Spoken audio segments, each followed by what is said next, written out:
You good? Good. Welcome, everybody. You are watching I'm losing count now. I think this is the 8th episode of the Bottom of the Bottle podcast. I'm your host, Charlie 3 times, a.k.a. the last of the dinosaurs. I have a special guest host with me today, a familiar face. Introduce yourself. Hey, it's Jigg. Jigg, y'all see her all the time. She's been on a lot of episodes. You know the homie. And we got a special guest. Oh, introduce yourself. I'm Eron, Plevan. I just bartend around town. I do my thing. Eron does a little more than bartending around town, but I try.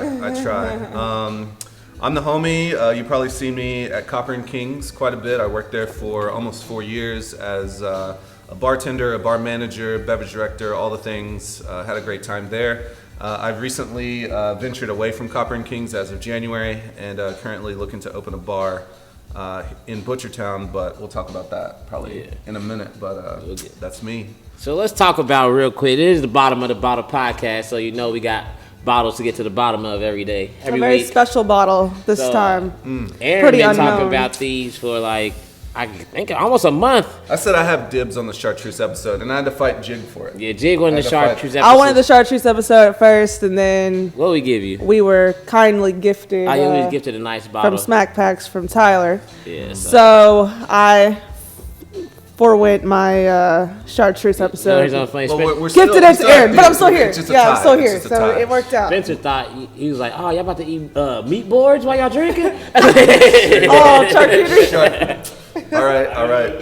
Valid. That's funny. Valid. That's really funny. So I guess we should start off with the inaugural shot like we always do. Hey. Inaugural shot. The bottle is already open because my man's Eron whipped us up. We already been working. Whipped us up some nice... So tell us what we're drinking while we're pouring the shots, Eron. All right, so we're drinking green chartreuse as opposed to yellow chartreuse and opposed to chartreuse VEP. The primary difference, which we'll get into it at the end of the day. So green chartreuse is probably the most popular at this point. It's a 110 proof liqueur. It's a French-made liqueur made by monks. We'll get into it a little bit more. You said made by what? Straight up, homie, it's made in a monastery. So the monastery, the monks themselves support themselves by the sales of chartreuse. Okay. Homie. Okay. I think I might have said that wrong. There's only 2 monks earlier. that know the recipe at one time. Yeah, it's true. And at the end of the day, the way it's produced is it's produced kind of in separation, which is relevant for the theme we're going for right now with like all the, coronavirus going on. There's a lot that makes this episode very relevant to everything that's going on because you have like, I don't know, there's so many details, but let's take these shots and I'll get into it. But so we're drinking green chartreuse. It's 110 proof. It's a botanical liqueur that has over 130 botanicals. It's French, and here we go. Ooh. That's a motherfucker. Hey. So let me ask this real quick. Jigg, what was your first, that you can remember, what was your first experience with chartreuse? I think it was here. Honestly. At Meta? Yeah, because whenever we worked at 8 Up, so just to give y'all a frame of reference of where we are in case you have never been to Meta, 8 Up is right down the street, 4 streets right, a street over from here. So when 8 Up used to close at 2 a.m., Eron was my manager there for a little bit, which we'll talk about here soon. But we would always walk down here after work because Meta didn't close until 4. This is the after so party. I'm pretty sure the first time I ever had chartreuse, I was in this building right here, which is pretty cool. Damn. So. What about you? Probably with Jigg, but I'm pretty sure it was at Butchertown Social RP. Yes, yep. Oh, well, not RP, $5 it will be resurrected. Yes. No, I feel you. But yeah. Same. And then I had a bottle of chartreuse at my mom's house for I think 3 to 4 months. So it was when I had nothing else, take a little swig of bottle of chartreuse. Did I bring that over? Yeah, and just left it. Oh. Wow. It was ordered for so long. But yeah, so what is these, what'd you make us right here? All right, so everyone always asks me, hey, what's your favorite cocktail? And my response is always, I don't know, I haven't tried them all. However, if there were a top 3-ish, 5-ish, I would say the chartreuse swizzle is probably in my top. This is amazing. In my top. Yeah, it's fine. So chartreuse swizzle, a swizzle is a kind of cocktail. There are many versions of swizzles. And there's a particular instrument used called a swizzle stick that you just kind of campfire swizzle. It's got prongs on the end. Anyway, it's used to mix a drink. So We'll put a picture of it up. the chartreuse swizzle is a variation of a swizzle, and basically, it's green chartreuse, a little bit of lime juice, falernum, which for those of you who aren't familiar with falernum, it's a rum-based infusion. So you take rum, and then you infuse lime zest, ginger. I do a vanilla bean. It's supposed to have some almond flavor to it. You let that infuse kind of for 24 hours. So it's aged rum. The recipe I have calls for a silver rum and then another like Jamaican funky hybrid rum. And then you let it sit overnight, and then you strain that out and then add lemon and lime juice to it, and it makes this like rum punch. Oh, I forgot, you add cloves as well. Cloves. That's the clutch ingredient because it like brings all the spice together. So it's like this juice syrup punch thing that you could honestly drink on the rocks, but that's a cocktail ingredient. So it has falernum, green chartreuse. So all that was for that one ingredient, falernum. Straight up, yeah. God damn. Yeah. And then you just kind of shake it up, and then usually, now we're in Prohibition right now, so we don't have crushed ice. Normally this is served in like a highball with crushed ice, with a lot of garnish and stuff, and maybe some nutmeg over the top just to bring it all together. But this is served on a rock with some mint, and this is our quarantine version of it. The quarantine When I drink swizzle. it, I feel like I have my nose just, which is on purpose, right? You know. Mm-hmm. And we are in a bar right now. I feel special right now. Cheers, though. Let's talk about meta real quick. Yeah, we are sitting in Meta, this beautiful space you see on the screen. So big shout out to Meta. For those of you who don't know, Tales of the Cocktail is a international, at this point, industry week that happens in New Orleans. It's like Comic-Con for bartenders. Comic-Con, it's like Portland Cocktail Week. It's just this big opportunity for brands, for bars, et cetera, et cetera. It's just like the place to be in New Orleans. And every year they have awards. They have spirited awards. And so you have a award for best bartender, you have a best cocktail program, you have best American bar, you have best international bar, you have a bunch of categories. And Meta just received today a nomination. They're in the top 10 for best American bar in Best the US. American Right here, bar, Meta, right here. in Louisville, So Kentucky. shout out to Jeremy Johnson, who owns Meta. Shout out to Amy Fisher, who runs Meta. Shout out to Natalie. Shout out to Lauren Skelton. Shout out to Neil Avocado. Shout out to Dan. All the bartenders. This bar's been open, I think, like 6 years. I worked here the first 8 months that it was open. Jeremy gave me my first job in general, which we can get into, but I worked at Meta. I was here when we were still laying pennies on the floor. If you've never been to Meta, you can't see it right now, but this entire floor is hand-laid pennies. How much money they set this floor? I think $1,200 in pennies. From what I It's a cheap remember. floor. That's a cheap 13? floor. That's a cheap floor. $8,100 in pennies. $1,800 in pennies. Oh, that's an Sorry, expensive floor. That's yeah. an expensive floor. Yeah. This amount of space. No, that's an expensive floor. But it adds a unique touch. I don't know of any other bar I've ever been to that has this kind of aesthetic. You know, Meta's the first cocktail bar outside of 8 Up that I ever got to go to, which Jeremy doesn't know this, but I was not of age when I first started coming here, so I was 20. I'm sure he's cool with it. He's cool with it now, of course. Well, he probably wasn't. He was not a anyway. But We'll beat that up. I say that because you know it's important to see it as it's grown, and I think that being able to come here really kind of, allowed me to kind of see this cocktail arena, which I talked about on the episode that I was on, because I didn't even know that like this type of cocktails and like other types of high volume club bartending was so different. Jeremy Johnson gave me my first bar job ever about 8.5 years ago at Meat, which is now Lola. So you just now started bartending. Like you just started bartending 8 years ago. About 8 years ago. Well, tell the story about how you even got to Louisville and how you got to bartending. Because 8 years, you're well respected. Like you talk about bartender in the city. Didn't you win the Leo, the top bartender? Yeah, Leo gave me a cool shout out. Give me a cool shout out. A little plaque. Eron was something. best little bartender I mean, in the city. I don't think I'm the best because I respect like Kelsey. I respect like Amy. There's no best. It's everybody. I will say that the service industry is really great at not really getting too competitive and always like collaborative. Which I always supportive. have found a lot of respect in for sure. Yeah, What part of the service industry? What do you mean? Talking about the bartender size? Because that food side's competitive in the hell.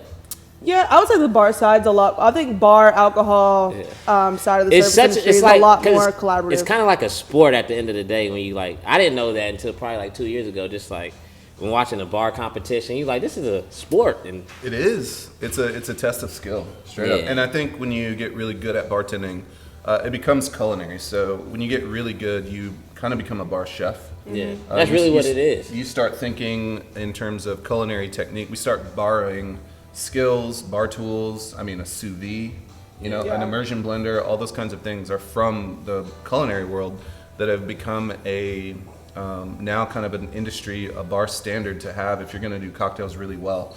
And so, I think they're both like knowing flavors, so it's like I can see why they go hand in hand. Like you probably know how to cook well. And know what flavors. I try. I mean, quarantine has got me cooking all kinds of shit. Like I've been cooking whipped coffee. I've been cooking. Shout out to Eron's whipped coffee. Eron apparently has the best whipped coffee on the block. I mean, Eron came over and broke quarantine just to make us some whipped coffee. That's true friendship. I did. I rolled over. I strolled up one day. He said, "I'm bored. Let me make y'all some whipped coffee." And I came over and we did it. And it was fire. Yeah, we tried to make a bourbon whipped coffee. It didn't turn out well, but it worked out. Yeah. All right, the story of how you got here. How did you get into this industry? All right, so long story short, I'm from Texas. You don't have to make the long story short. We got time. All right, we got time. We're chilling. We're drinking this. Cheers again. Yeah. Cheers. Hey, salud. Hey, always. So, also, my chartreuse swizzle made it on the cover of the most recent Leo. I'm sorry, the most recent Swig magazine. Oh. So if you pick up a Swig magazine, the most recent one, that chartreuse swizzle that's on the front is your boy. Swig is and you can watch Eron making the chartreuse swizzle right there. Hey, without the swizzle, but with all the magic. Yeah. With all the magic. So I moved here from Texas. I'm from the Austin area. I grew up just outside of Austin.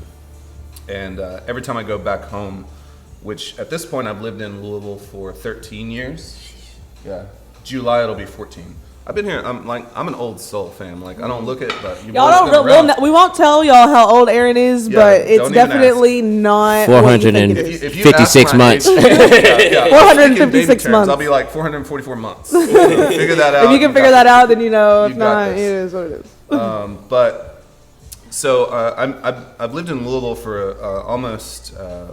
Over a decade, which is weird to say. Wow. But I moved here. Honestly, it's kind of a long story itself. We will not go into this, but I moved here to study theology at a private school. And so I was going to go into counseling and education and that whole thing.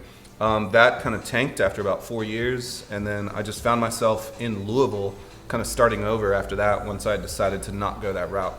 And then I worked some weird jobs, like I was a manager at Target for like a year. It was weird. I did learn some management skills, which I think set me up for success later, but I hated it.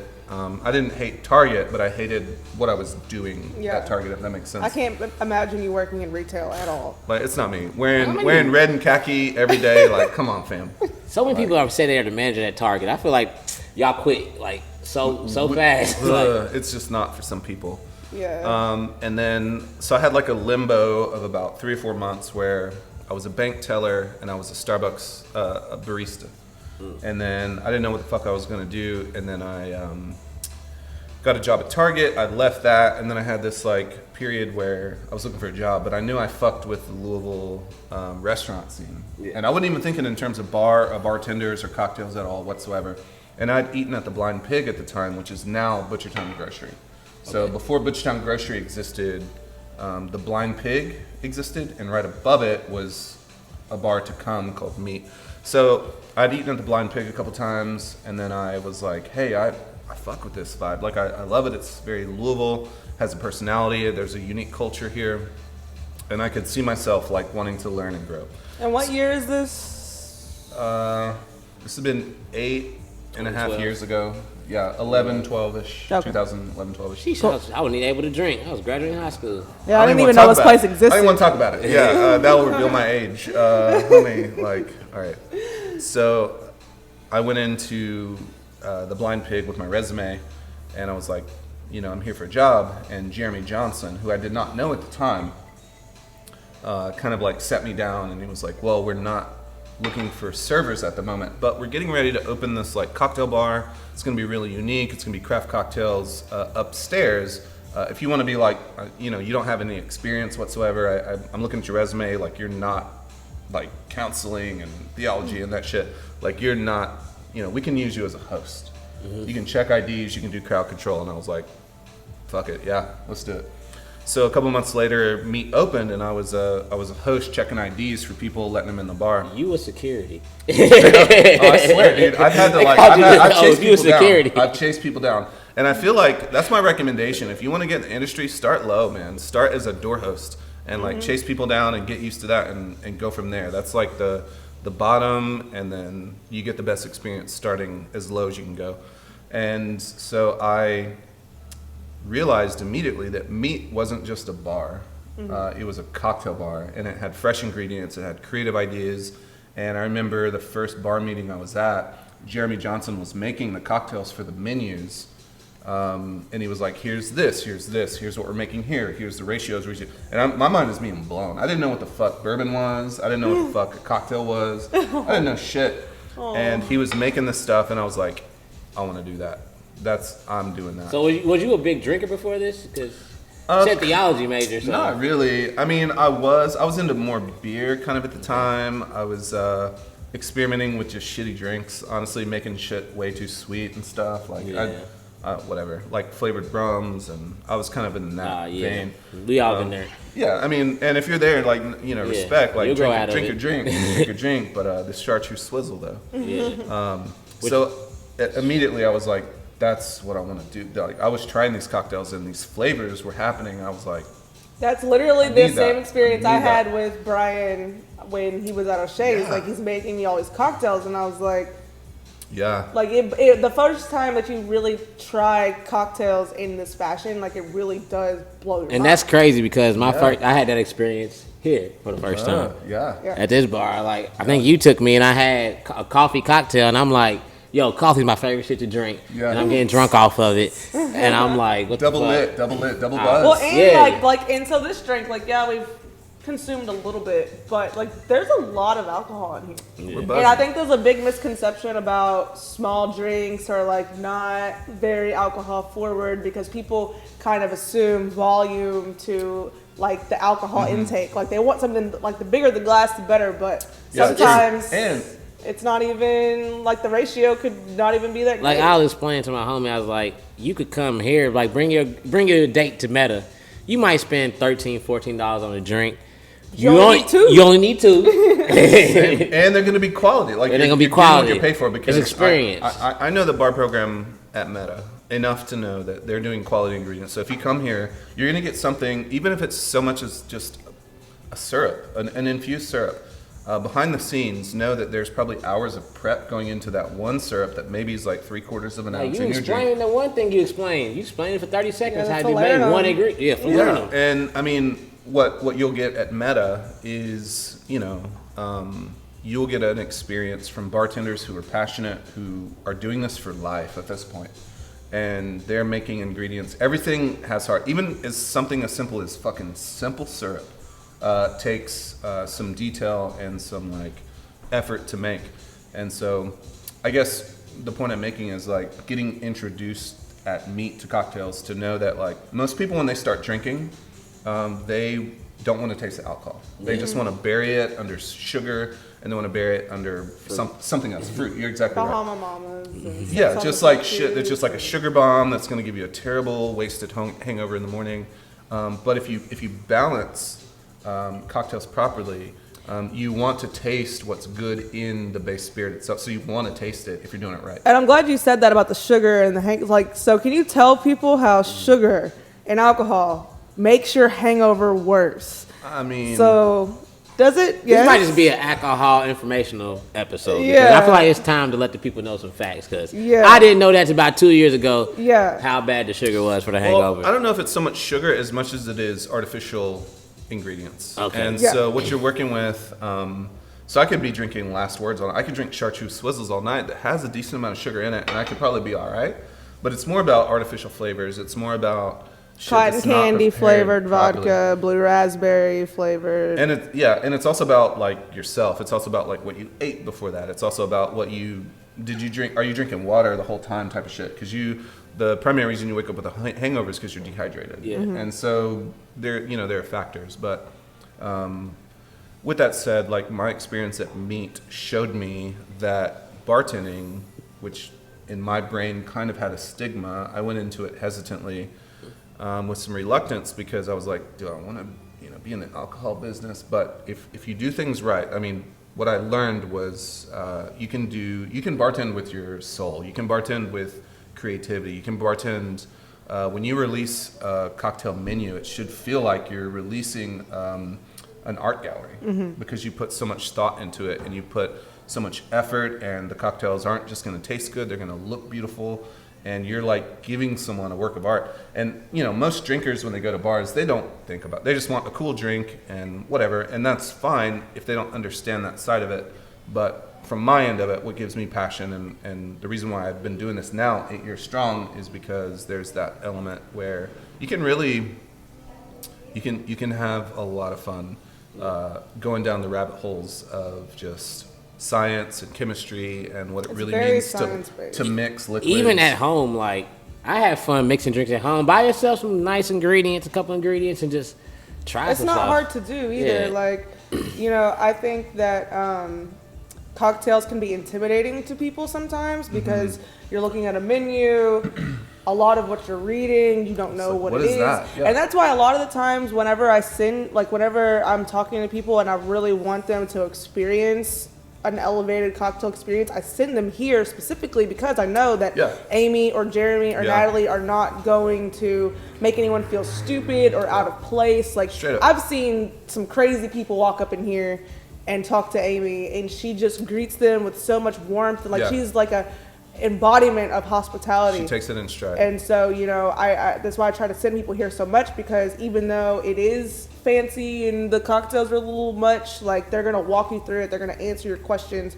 And I wish people would feel more comfortable with asking questions, because that's what the bartender is there for. Like, so many times when I've been working, or even I know you've been working, people are like, I'm so sorry, and I'm like, dude, I'm kind of here to do this. Yeah, here we this are. is my job. Here we are. Yeah.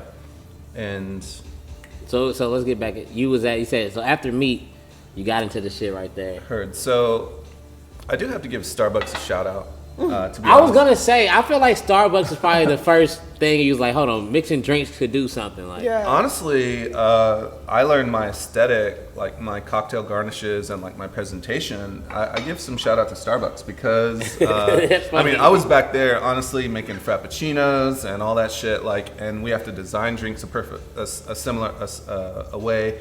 Also, Starbucks taught me like steps of service, like how to make behind the bar efficient, and that has been very incredible. And I give shout outs. It's just not Starbucks, but like Quill's Coffee in Louisville, Kentucky, and Sunnergoss and places like that. Baristas are actually trained in a very similar way that bartenders are in terms of like cleanliness, like clean as you go, reset your station. They have to dial in. I would even say that coffee is almost as detailed, if not more detailed. It's way more than detailed. cocktail. If you get really deep into it, like Sunnergoss, just look up Sunnergoss training on YouTube. Just Sunnergoss coffee training on YouTube, and it will blow you. You'll have to stop and rewind and rewatch that shit because it's so detailed. Sunnergoss is here. They have a few locations. There's one right down on 5th Street. And then there's one by Z-Bar. Preston. Yeah, and then I think there's another location kind of off of Eastern Parkway. Yeah. Okay. Or there's one in the south end too. Woodlawn, you're right. Yeah. Side note, Woodlawn. Sunnergoss has the best Rice Sunnergoss. Krispie treat ever. The best Rice Krispie treat. Hey. Yeah, in the world. So I kind of had some barista technical skill that I think set me up to become a good bar manager, or a bartender. So I was when I left Meat unexpectedly kind of closed all of a sudden. It is what it is. And then I just went full time at the Seelbach, which I worked at Starbucks, and then I started bartending at the Oak Room, which was Kentucky's only, and I think the region's only 5 Diamond restaurant. So when I say 5 Diamond, we're talking not only food standards, but service standards. So you had, like, I was in a vest and a tie and white and like pressed like slacks and shit. and I was like serving from the right, clearing from the left, and like it was like an orchestration I ate of there once. service. Like So you it think was that played a role into you? it gave me, and I give a shout out to Julie DeFriend, who is like the homie. She was our GM at 8 Up. She's a badass woman. She left. I don't know if she'll ever see this, but if she does, I love you, is a Julie. badass. Like you taught me attention to detail in a way I would have never thought of it. I feel like Yes. all your training has led you to probably be the most OCD bar manager ever. Yeah, it's a problem actually. I don't say that. As a Five blessing. diamonds, Like, I'm Starbucks. like even this Like- mint, I'm like pissed off at it 'cause I want my mint perfect. Scared people, and like to work under Julie in a 5-diamond restaurant, I can only imagine, because like, you know, she's Well, a badass. I mean, and she was the sommelier, and she was the maitre d'. So I mean, she was like the GM at the end of the day, and the Oak Room in its heyday had, I think, the biggest wine list in Kentucky, and she knew So that it's not shit there no more, perfect. the Oak Room? It is not. It is currently a done deal as of a few years. I don't know the details. I went there once, and we were one of 2 tables. But I mean, it was also very expensive. and that's to eat unfortunate. there. Long story short, I was a server first in the Oak Room to just kind of learn what the Oak Room was, and then I transitioned. I took over for a bartender who left, and then I became the lead bartender for the Oak Room, and I learned more. That's kind of when I say at Meat, I learned creativity. At the Oak Room, when it was just me with books and it was slow nights, I just learned technique, I learned knowledge. I had a bunch of whiskeys that I just inherited that I just had to learn about. And so I kind of finessed my technique and like my appreciation for certain things at the Oak Room, because again, you're talking 5 diamonds. So I had like Manhattan carts I was going tableside with. That's an and amazing making, place to immerse yourself to learn. It was a great experience. It was a great formal experience because I think that's the highest you can go in terms of detail, and the way a guest is treated, the way that they feel like this is the best meal they've ever had. It's probably the best meal I've ever had. I've eaten there once. I got to have a chef's table, 6-course, best meal I've and probably ever orchestrated experienced. service Yes. is just all. Man, I it brings missed it all. out. It brings it all together. And so when Julie left to go to 8 Up, I was like, damn it, I might follow you. And so And then our friendship was born. yeah, so what happened was Julie left, and the Oak Room sucked. And I went back to Starbucks. I actually became the store manager there, so I was doing more management stuff. So I had another management job for about 8 months, and then I got sick of it, and I was like, I hit up Julie, and I was like, hey, you looking for bartenders? And she was like, no, not really, but we're looking maybe for a bar manager. And I was like, sign me up. I went and interviewed, and it was done within a week. They made me an offer, and I had my first like legit bar manager position. And what year is that? That's like year 2, year 3? See, I was, that would have been, so I've been at Copper and Kings for almost 4 years. It's 2020-ish. That was 2015. So that would have been 14, 15 maybe? It was 2015. Well, you started right before Derby, Correct. which And- was 2015 Derby. Okay, so Yeah. I started so I came on board, I don't know, I think I came on board, 8 Up opened in November, or in October, November. November. And then I came on like late April, May, in time for Derby, which was a disaster. Which was set me up for success. Why would you do that to somebody? Like, Seriously, like you're a new manager so bad. at a rooftop bar. was At so the time, bad. at the time, hottest bar in the city. Let's give him a brand new manager at the best time in the let's city just drop all him in. year. Sink And it- not sink or only swim that, with me. but Eron managed a bunch of 20-year-old women. Okay, now here's the thing, and here's how I always describe it, is that ultimately I was told I was going to go into 8 Up and do a certain thing, which I was not allowed to do, which is become basically the bar manager and be creative, and I didn't understand that it was going to be maximum high volume type of bar. And so what I ended up being a fucking babysitter for fucking cocktail servers. Not you per se, but like these No, people. it was- And there here's was the some problem. reckless Here's shit the going problem. on. 8 There was Up. some reckless shit going on. No, I 8 swear to Up God, it 2015. was my best and worst experience ever. So Yes, 8 Up, agreed. 8 Up, just right down the street. it will never be fixed. No, all right. If you've it's gone a there, weed. if It's a you've gone weed. there and you've had a good experience, just know that that's rare. And I'm not dogging it per se. I'm just saying like it is 3 entities in one entity. That's a rooftop bar, and you just get blasted with volume. And so what, in terms of hiring and the quality of people you have on your staff, you're hiring out of desperation. You're just like, do you want to work? Oh, We you just worked need at a people. car dealership? Great. You just need people, yeah. Oh, you have experience in bagging groceries? You're perfect for a server. Yeah, you can say hi to someone, your lead bartender. And so, like, it was a shit show. So I always describe my experience at 8 Up as, like, I was a babysitter for shitty cocktail servers and then a punching bag for angry guests who those shitty cocktail servers pissed off. And And a that punch was my bag job. for the upper management too, because they weren't very forgiving either. Yeah, Julie. Okay, so Well, Julie Julie and was. Clay, and Yeah, so Julie they and were. Clay, but there was the- a time where there was a lot of talent that circled through 8 Up just to give it a chance, and then everyone was like, "This is not my gig." I mean, anyone that's doing great things beverage-wise, like there's a lot of people doing great things beverage-wise Yeah. that was on our opening Yeah. staff. So- Like it's honestly, the roster is impressive. So let's see who we can think of. So obviously Dante, Dante, Aaron Delaney. Aaron Delaney, Clay Livingston, Clay. who's managing a rooftop bar in Chicago. Is that where we went? Yeah, Oh, that motherfucker was nice. yeah. That's real nice. Yeah. Chad Reed, who's a great bartender, who was lead at Red Herring. He's now, I think he was at the Pine Room, and I saw him at Doc's Bourbon Rebecca Room. Voltel, Badass. EB, Yep. Amber Marquez, she's the lead server at at Butcher Numbers. 21C. And Yeah. well, she does. Is she still at Butchertown?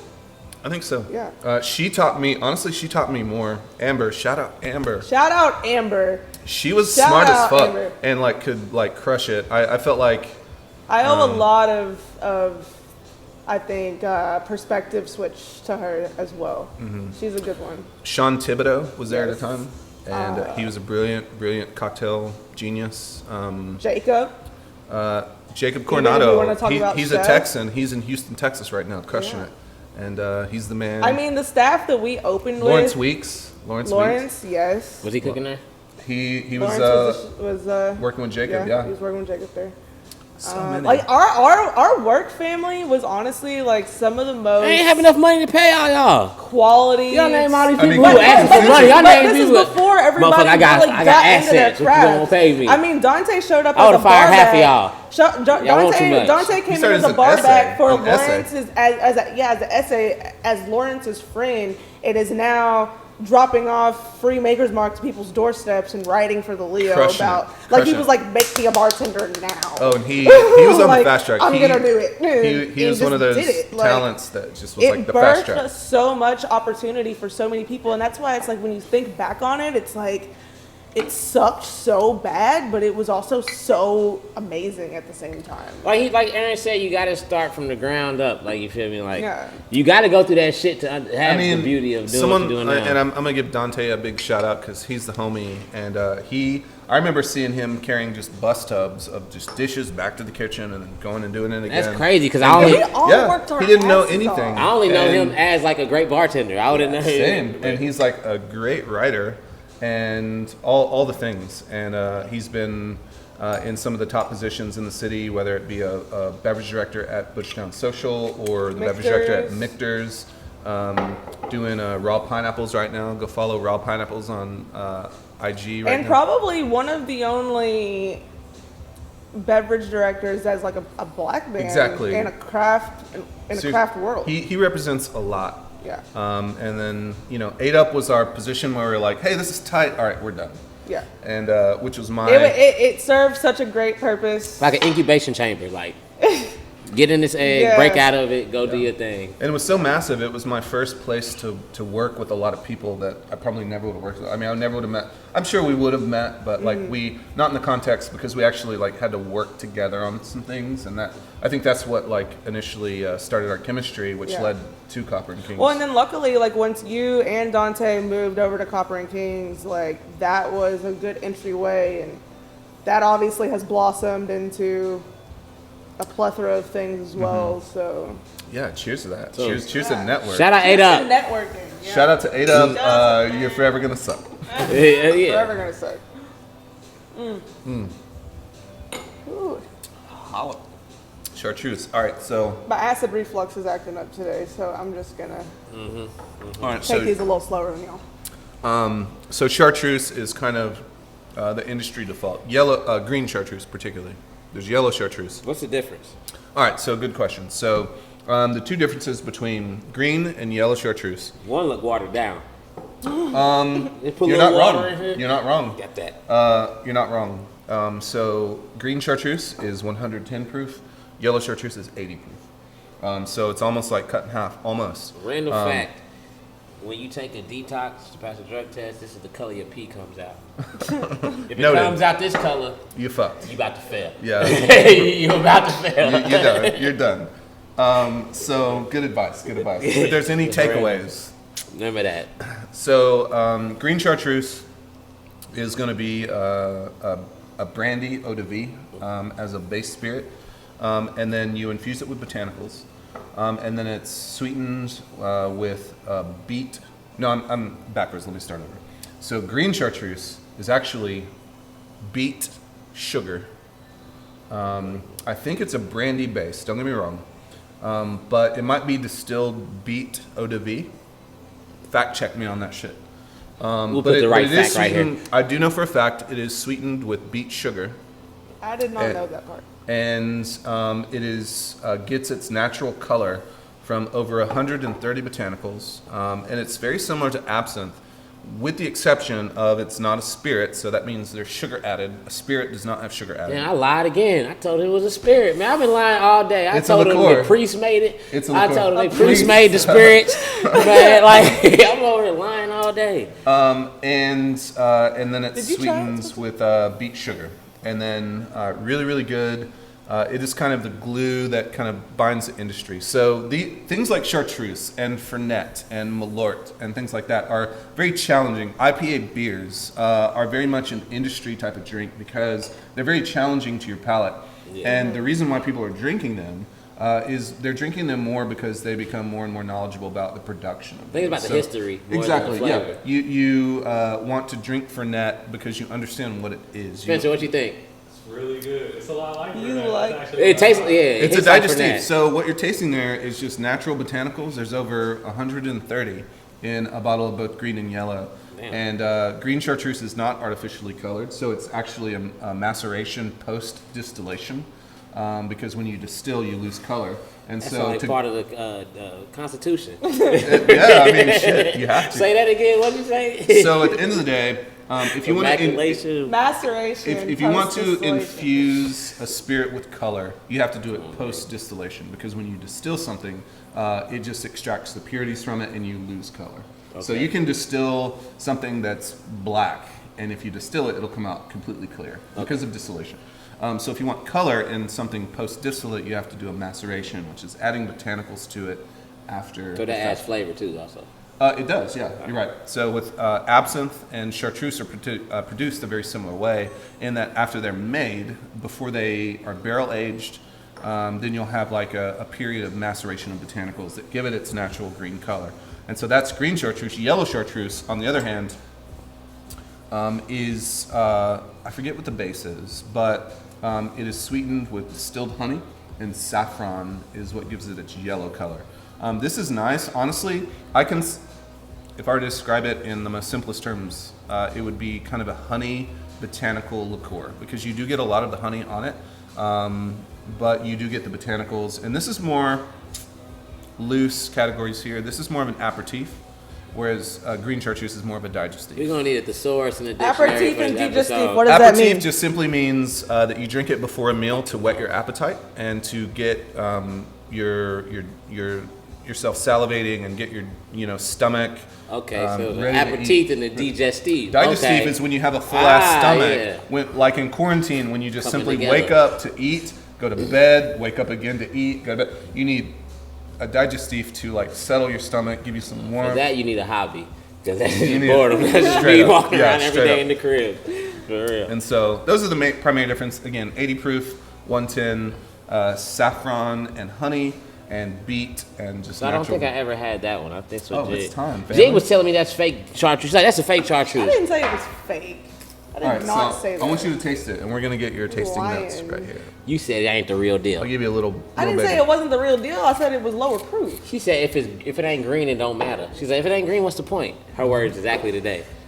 Well, That's not what I said. I will say when it comes to cocktails, there's only one. That's a completely different drink. Completely, it's like it's honey. a completely different drink. To me, it's like a botanical, an herbal honey liqueur. An herbal honey. That could be used for a lot of different things. All right, so the most famous cocktail when it comes to yellow chartreuse is a Diamondback. Ooh. A Diamondback is a rye whiskey cocktail. It's like a Manhattan or martini, so it's 1.5 ounces of rye whiskey, 3/4 of an ounce of an aged apple brandy, and then 3/4 of yellow chartreuse, just stirred up like a Manhattan style, served in a coupe, really nice. That's delicious. It's a delicious drink. I also want to mention that we're talking about a $65 bottle here. Oh, yeah. We're talking about French monks making it in the Alps. Oh, yeah, this is one of the probably the most expensive bottle we got so far. And just so you know, for whatever it's worth, when you buy a bottle, the proceeds do go back to the monastery because they're making these to sustain themselves. Mm-hmm. So you're actually supporting some folks that are really on some spiritually driven pathways whenever you drink chartreuse, which makes you feel better when you're drinking it. Exactly. And to speak of the spirituality of it, because you can't avoid it. I mean, we're drinking, same with like Trappist ales and things like that with beer. So the logo on chartreuse, you have like this little globe with like a cross. That is designed, I don't know all the details, but what I do know is that it's supposed to be a globe with a cross on it. The way that the globe is designed, it communicates, the technical translation of it is that the world turns, and then the cross itself symbolizes the monk presence that's praying for the world. This looks hand done. Yeah, that definitely has been done since for a while. That's an old ass logo, you can tell. Well, so is this like a stamp? Do you know? Is this a stamp? It's probably digitalized now, lasered, but probably eventually it'll probably. It looks very like hand done. Yeah, exactly. I'm sure it is. I mean, it's very ancient. I mean, we're talking like 1605 is like a. I mean, like per bottle though, like hand done per bottle. No, that's probably lasered. It's probably produced at this point. Yeah. But at one point, I'm sure. Yeah, I mean, it had to be. It had to be that circle. Well, I mean, like the maker's tops are hand dipped. Exactly. So that's a little. That's wax and glass. That's a little. Yeah. With anything, I mean, at the end of the day, the chartreuse. I mean, the logo itself has meaning to it, which honestly is appropriate for the times. I mean, like praying for the world and like the spirituality. I mean, when you're drinking chartreuse, this episode's deeper than we thought. Hey, the isolation of the monks compared to the isolation of us, and here we are. Yeah, man. Everybody go get you some chartreuse for the quarantine. Hey. I just want to say that I missed Tuesday $5 chartreuse at Butchertown Social. Butchertown Social. You should get shots of this for $5 at Social on Tuesdays, and that was a deal. That was probably, I would say I probably have consumed more green chartreuse at Butchertown Social from Bree, from Dante, from Matt Pope, from like all those homies.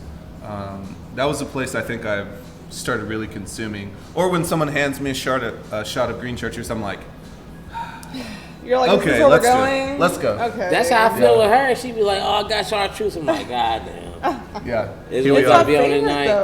My favorite. So what's the box chartreuse? What's this? Okay, so chartreuse VEP is just simply an extra aged. And the thing about chartreuse is there's a lot that we don't know, which creates a mystique. It creates like interest. But I mean, honestly, the recipe itself, no two people know the exact recipe at the same time. So it's very kind of like shrouded in a lot of tradition, a lot of mystery, and chartreuse VEP is just simply an aged chartreuse. Both chartreuses are aged, but this is kind of an extra How aged. Long? Honestly, that's unknown. 4 to 5 years at best, but and they also blend, so that it could be a combo of different things, but. This is an extra aged chartreuse, and I don't know a lot of details. Do they have a bottle of that here? They used to, but they don't. Yeah, it comes in this very like rustic kind of. It looks like it's been in a cellar for like 20, 50 years or something. It's this very just wax top like fucking. That's crazy. Bottle, yeah. Which it doesn't exist right now. So if you think we have a bottle, we ain't got it. Hey, I just now figured out it wasn't in there. He picked it up too lightly. I'm like, yeah, it was like clearly not in there. Yeah, that's But yeah, so it's just extra aged, and I've tasted it before. It's been a long time. They had a bottle here at Meta, which is where I first tasted it, and it is what it is. So speaking of social and speaking of $5 Tuesdays, you all have occupied Butchertown social space now. Yeah. So my current project. Oh damn, we skipped a lot. Wait. What did we skip? Wait. Let's talk about Copper and King. Let's talk Yeah. about Oh, the sorry, That's a whole sorry. important thing. No. Like, My All right, bad, so- my bad, my in bad, between my there. bad. So she and I both got tired of 8 Up, and we were like, "Fuck this! Fuck. This is not what we signed up for." So I left, and I had about 2 or 3 months. And honestly, I'd been trying to get into Copper and King since they opened their doors, because they're like, "This is different. This is brandy. This isn't whiskey." I like their branding. I like their cult, like just their attitude. they're cold. It was low key like a cult. Like Copper and Kings has a very small circle of creatives who give it its personality. Yeah, it does do good with that. It does well with that. Like, And when I had applied there for years, and even like before I ever worked there, it was about a year prior before working there, a friend of mine got me a paid gig to bartend a Christmas holiday party for the staff of Copper and Kings in Joe's house. really. And I was just like this random guest bartender who was just making cocktails to order like at this like island in a kitchen, and it was a fun party. And everyone was talking about Joe this, Joe that, and I'm like, I don't know who Joe is. Like, who are you talking about? And so I'd been wanting to get Copper and Kings gigs for a long time. And So at the point that you went to Joe's house, you didn't know that Joe was the owner of Copper and Kings? I was just informed that he was. I didn't like know that. Like someone was like, "It's Joe. He owns Copper and Kings." I was like, At the party or before? yeah, right around that, like both sort of. Oh, okay, okay. Like when I was at his house, that was the first time I actually met him.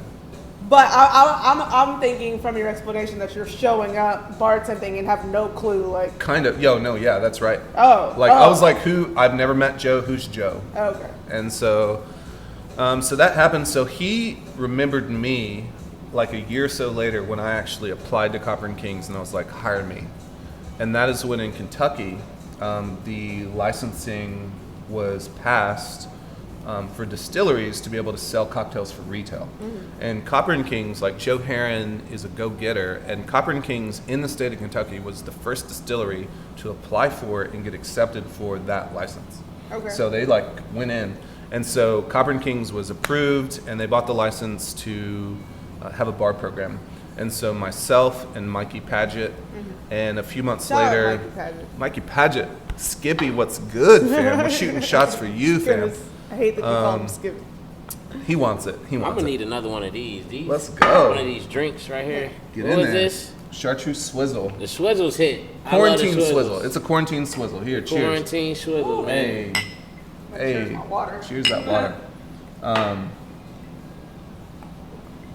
A few months later, I applied.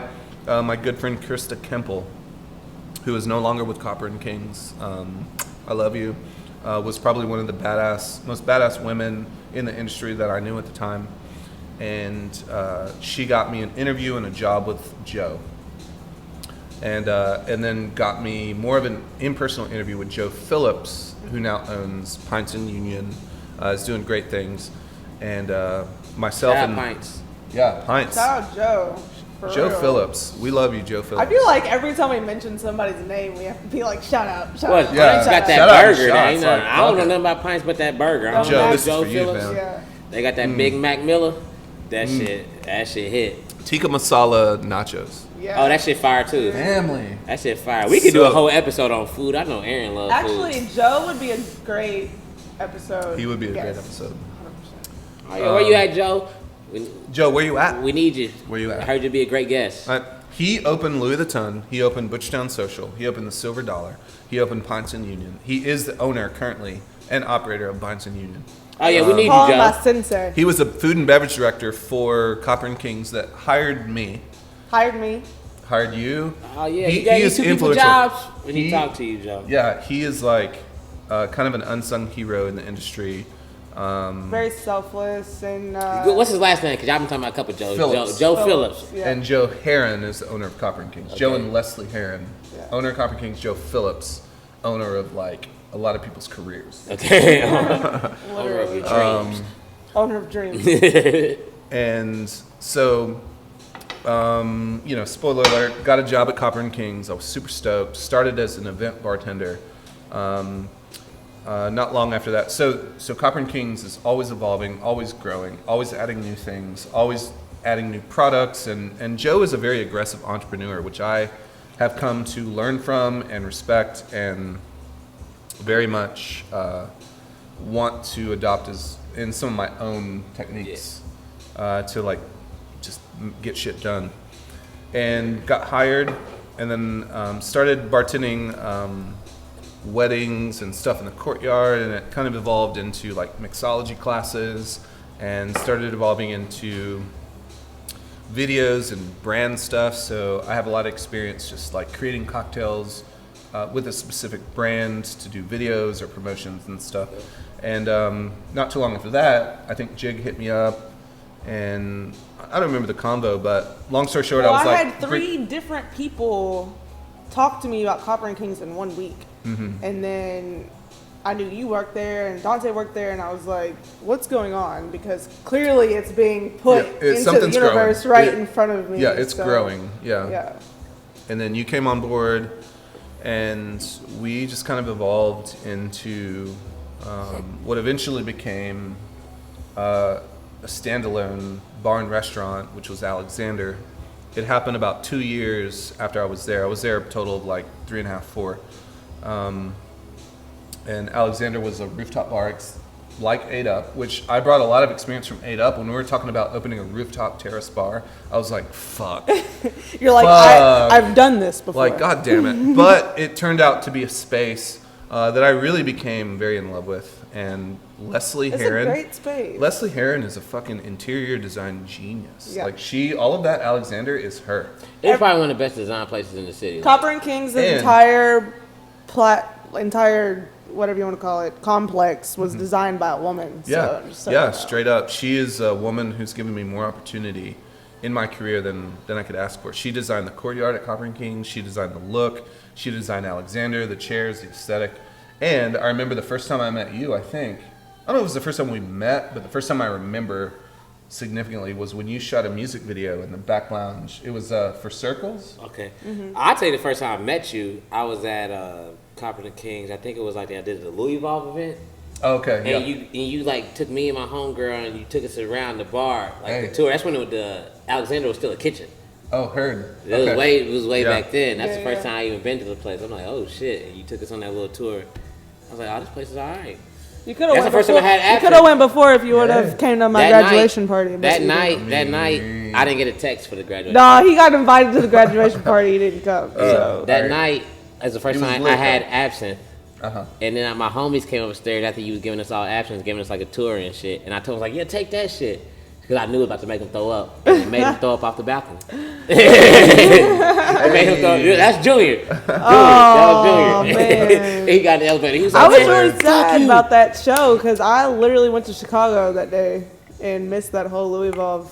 That was my first time. That was a good one. So Dave and the You Think This Is a Game podcast actually posted up for that Louisville and did a podcast. And I was actually, this is my second podcast. Because I was on that first and then on this. This is more official. This is more official. But shout out to Dave. They helped me figure out this. I went on their podcast. I seen how they was working. I was like, all right, y'all just need cameras. Let's go. I was like, cool. But I remember that Louisville. It was lit. But I remember you shot. It was kind of after hours, like we were closed or something. Yeah. And y'all shot a music video. The Circles. Yeah. It's there. Peep it. Yeah, go watch Circles on YouTube. I'll put the link right here. Hey, and Jigg's hand is featured. Yeah. Jigg's hand. Fun fact, Jigg punched me so hard in one of them scenes that I was actually swollen. Like, I think it caused something like my shit was fucked up for the week. Like, he's like, act like you're hitting me. I'm like, because she was doing all these pussy ass slaps. I'm like, Jigg, act like you're hitting me. Punch him motherfucker in the face. Like, not that, Jigg. Well, I was trying to not hurt you. Are you mad? You're like, you're not doing enough, so... Yeah, clock that shit. I would never do that type of scene again. And that was my idea. Like, oh yeah, just fake hit me. No, she really hit me. No, she like lit you up. Yeah. So. All right, what you need? What you need right now? I know you can't make none of one of these. I mean, that motherfucker hit. It hits like chartreuse swizzle. Chartreuse swizzle. Cheers to Copper and Kings. So I'll I tell will say that Copper and Kings was a really great work experience. Like, in terms of work culture and work environment, like just walking in and being able to be like engulfed in the architecture and just all the people that worked there was very family oriented. This is good. This is good because like when we talked to you on your episode, we talked about like the Kayla Street run, and then we talked to Dom. We was talking about the Bourbon bar run. But you was there from like at the point where Coppers and Kings was kind of fat, like 2 to 3 days a week. Like people were actually like, it was a spot. Like, oh, you going to Coppers and Kings today? You going to Coppers? You don't hear that no more, unfortunately. But I mean, I think in general, I think it's a combination of myself, Jigg. I think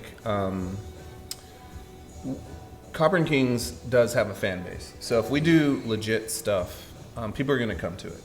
Also got to give a shout out to Ron Jason, who is the creative designer for Copper and Kings. So any label you've seen, any kind of poster, any kind of like visual shit that you fuck with when it comes to Copper and Kings look is Ron Jason.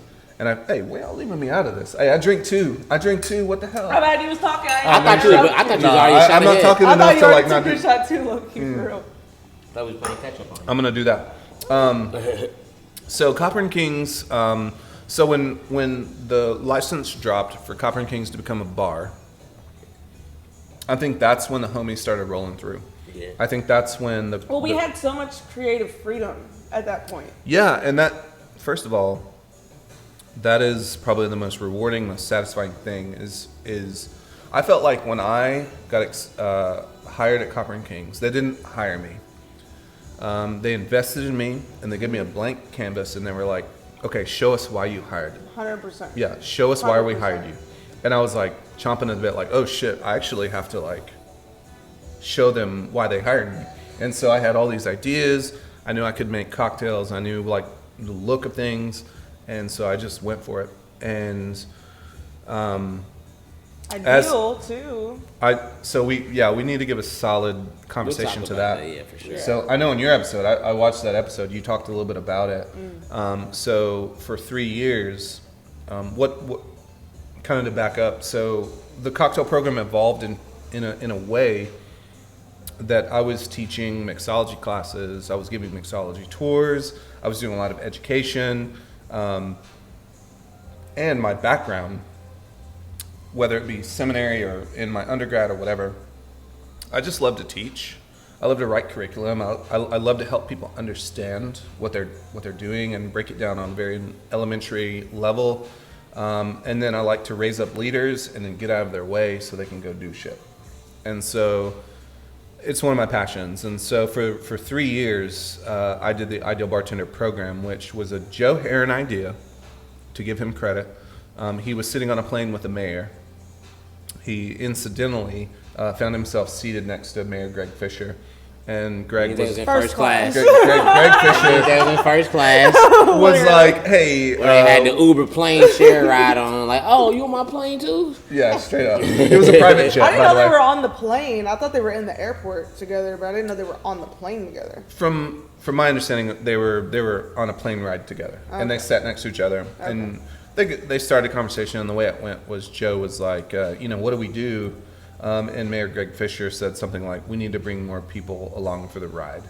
And in Joe's mind, he was like, I want to create some sort of opportunity for people who are underprivileged and or, just to kind of address the diversity issue in Louisville. Because if you go most places, you're going to see white men behind the bar. You're going to see a very lack of women of color, or just people of color in general, different ethnicities, different economic backgrounds. A lot of diversity is missing from the Louisville bar scene. And so Joe had the idea, hey, let's create this bar school where we don't charge anything, and we just interview people and kind of like see where they're at, and then just invite them to become part of a bar school that we will train them from scratch.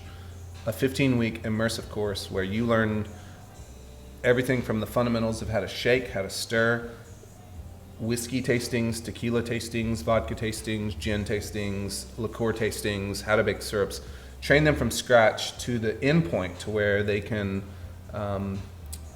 get a job in the industry. People who are underprivileged or opportunities that will promote diversity. And let's train them up. Let's charge them nothing.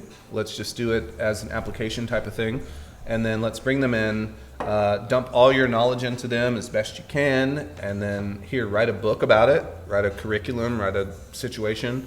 And so I did that for 3 years. I did 3 rounds of the Ideal Bartender School, which was inspired by Tom Bullock, who was the first African American in 1917 to produce a cocktail manual, cocktail book with recipes for the old fashioned. For I think, if I'm not wrong, Tom Bullock was the first African American to publish a bourbon old fashioned recipe. Fact check me, hit me up, let me know if that's wrong. It's been fact checked on her episode. It is true. I saw you mention that. Yeah. And so for 3 years I did that. I wrote kind of the peripheral content for it. I taught the cocktail modules, had other people contribute, like Bree, like Jeremy, like other people. And then the last year, Jigg was my administrative director, and she organized a lot of the recruiting. Like our third cycle of classes was all people that pretty much Jigg recruited. And so we had some gems that came through that 15-week course. To give you a perspective of that, the second year we did the Ideal Bartender School, we received 190 applications online. We did 109 in-person interviews. Damn. And selected 15. It was a long process. Selected 15. And that was the second cycle. The third cycle, when we launched it, people were already in line, ready to go. So from the moment we opened up these interview processes, like we got fucking volume blown up. Like we had to recruit people to help us interview people. It was that lit. And I Jigg, had a homie that was upset y'all didn't pick him. He said y'all was being racist because he was white. I don't know what to say. I have no response. Cheers to that. Cheers to, I mean, I don't know what that means, but. I'll fuck with y'all. I mean, but he did say that though. But he didn't need to be in y'all program. I mean, I'm not gonna ask on air. but there's a lot. There's a lot of criteria. There was a lot of criteria. That's funny because he knows we're gonna talk about it. There is a lot of criteria. Hold on, I will say respect because bottom of the bottle. This shit was full. Dog, I'm lit. We don't play. We get to the bottom of this shit. Yeah, we're gonna get to the bottom. Hey, keep it going. Fuck it. All Top right. off your chartreuse swizzle. So Shit. you know, just because of time, you know, we probably like at 1 hour and 10. Just an hour. An hour. So Heard. we're still at. I like to go chronologically in my head. Where are you at in the chronologically now? You're Competent at. King, You're still at Competent Ideal. King. Yeah. So like, what did you learn from Competent King, and what made you feel like you needed to transition to something else? That's a great question, and it's an easy answer. I give a lot of credit to Joe Phillips, Joe Heron, and Leslie Heron. Travis and Brandon O'Daniel and Travis Thompson are the production. I'm pretty sure they're gonna watch this. So I hope so. Like we love just y'all know we love you so and we miss much. you. So I left. Miss you very much. You guys have taught me more. Also, I mean the whole production team in general. Drew, and then Drew Pomeroy. Drew Pomeroy, who's a tours manager, like we love you. We love you. You are the epitome of hospitality. So to answer your Drew question, Pomeroy does no wrong. He wakes up in the morning and he has a perfect day. And then he goes to he sleep. does right. All he does And is he wakes write up and things, he has a perfect day. and he then goes- recites poetry he when he wakes recites up. poetry. Even when he's telling a story, like he has the most poetic storytelling skills I've ever seen. Like he would tell me a story about his morning before work, and I'd be like, "Oh my god! Like this needs to be recorded and put into a you need a storybook." Drew Pomeroy on the podcast.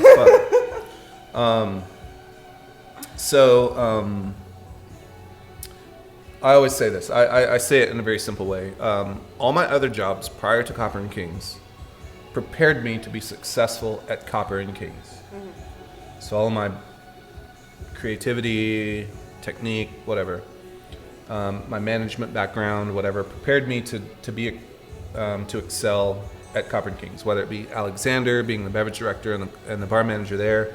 I had fun like doing House's Home, which was like our biggest high volume event. Shout out to Jigg for making that plug between us and C's. Rhythm, Silent Sound, like. So that's where I met a lot of homies, got in touch with a lot of DJs, gave them opportunities, like gave me a platform to do really cool shit. And I would say every bar gig I've had up to the point of Copper and Kings prepared me to be successful at Copper and Kings, but Copper and Kings prepared me to be successful on my own. Hey. And so, like, I'm forever grateful. I will never, ever be anything but very thankful to Joe and Leslie for giving me the opportunity. And for all the people I worked with. There are too many names to name, but all the people I've worked with at Copper and Kings set me up, gave me the knowledge to eventually, reluctantly and sadly, give them my notice at Copper and Kings in early January to venture off and do my own project at what is going to become, hopefully, after quarantine, the bar that is going in the old Butchertown Social, which closed in, I think December 12th was the last day. Yep. They ended with a brunch and beats. It was lit. The party happened. It was Even lit. though Crying. brunch and beats ended at like 4, the party went on till like midnight. I was like, sick. trust me. I got like 3 bottles of champagne that day. Trust me. I don't think I I paid was for sick that. And- that day. I was so sick, but I was like, I have to You have go. to. You have to Like do I this. couldn't not go, but You I have don't to. think I didn't drink the whole time I was there because I was sick. But And so basically, that's a memorable space. And before you get into it too much, I just want to say one thing, and that is, from the start of Butchertown Social being Louis Vuitton, which some people know about, some people might not know, but before Butchertown Social, Louis Vuitton was there. Some of the same people who were involved with the opening of that transitioned over as well. And when Louis Vuitton closed before Butchertown Social opened, there was very much so like this fear that it was going to get bought by some yuppies that were going to like Stupid people. change the bar Yeah. to something that was going to Yeah. be like way unattainable and just like not fun anymore. And the ownership that came in really, really honored the culture of the bar before that, because it's a neighborhood ass So important. bar. It's Like, so important. that was a bar that I could go to by myself and see people I knew. And if I didn't see people I knew, the bar staff would treat you like a friend enough to where you were comfortable. Yeah. And so now at the point where Social has also closed, and now there's Butchertown has some high real estate opportunity right now. Like, I'm sure that Yeah. there's investors from so many places that are looking to pick up whatever that they can in that area because of how it's about to develop. So the fact that the space has been transitioned into your all's hands is very, very fortunate and very at ease for people, because we now know that we're going to be able to come in and still So- have that same feel. I'm really glad that you prefaced it that way, because so the bar is going to be called Gold Bar, and it is going to respect what you're saying. It's going to respect the fact that the 2 bars prior to that won awards for best bar, won awards for best An established relationship. best Butchertown, exactly. And I will say this till I die. I really believe this, that people go to bartenders, not to bars. They go to good. That's true. They go to good That's true. people. They go to good people in good spaces. And so we understand going in. Also, just know that the owners of Gold Bar in Butchertown, where the old Butchertown Social was, is Sam Sneed. A lot of you guys know that name from Seidenfadens, know that name from just around. Coat check. He Code, DJs Coat check. everything. Coat check. Like, he is the homie. He's one of my favorite people in the city. Very genuine. Has reached out to me during this quarantine just to be like, hey, are you good? Are you okay? Can we take care of you in any way? And he's family to me. Brad Majors, who I met upon this venture into Gold Bar, who also knows a lot of people, talented musician, And then there are a few other investors that I'm getting to know. And all that to say, so they bought the old Butchertown social building. And so myself, I'm the beverage director. I'm the bar manager. So I'm going to be creating the culture. I'm going to be creating the beverages, the menu, what you're going to drink, the vibes you're going to, fuck with. Sam is going to curate the nightlife of it. Sam is going to curate Some help. we're going to collaborate. Like, he's got a plan that I'm really There's excited so many about. plans. We have a few adjustments to the building itself, which is adding screens. I mean, people ask if we're like a sports bar. Like, I don't give a I fuck. honestly think, and this is my true hope, is that it gives Louisville a very dance-centric environment. It will. In It's going a to. very humble way, though. Well, Like, if not Sam is in charge- dance-centric in a way that's like super over the top and extra, but Mm-hmm. a very genuine dance experience. If Sam is involved, you're gonna love it. Yeah. Like, I can't wait.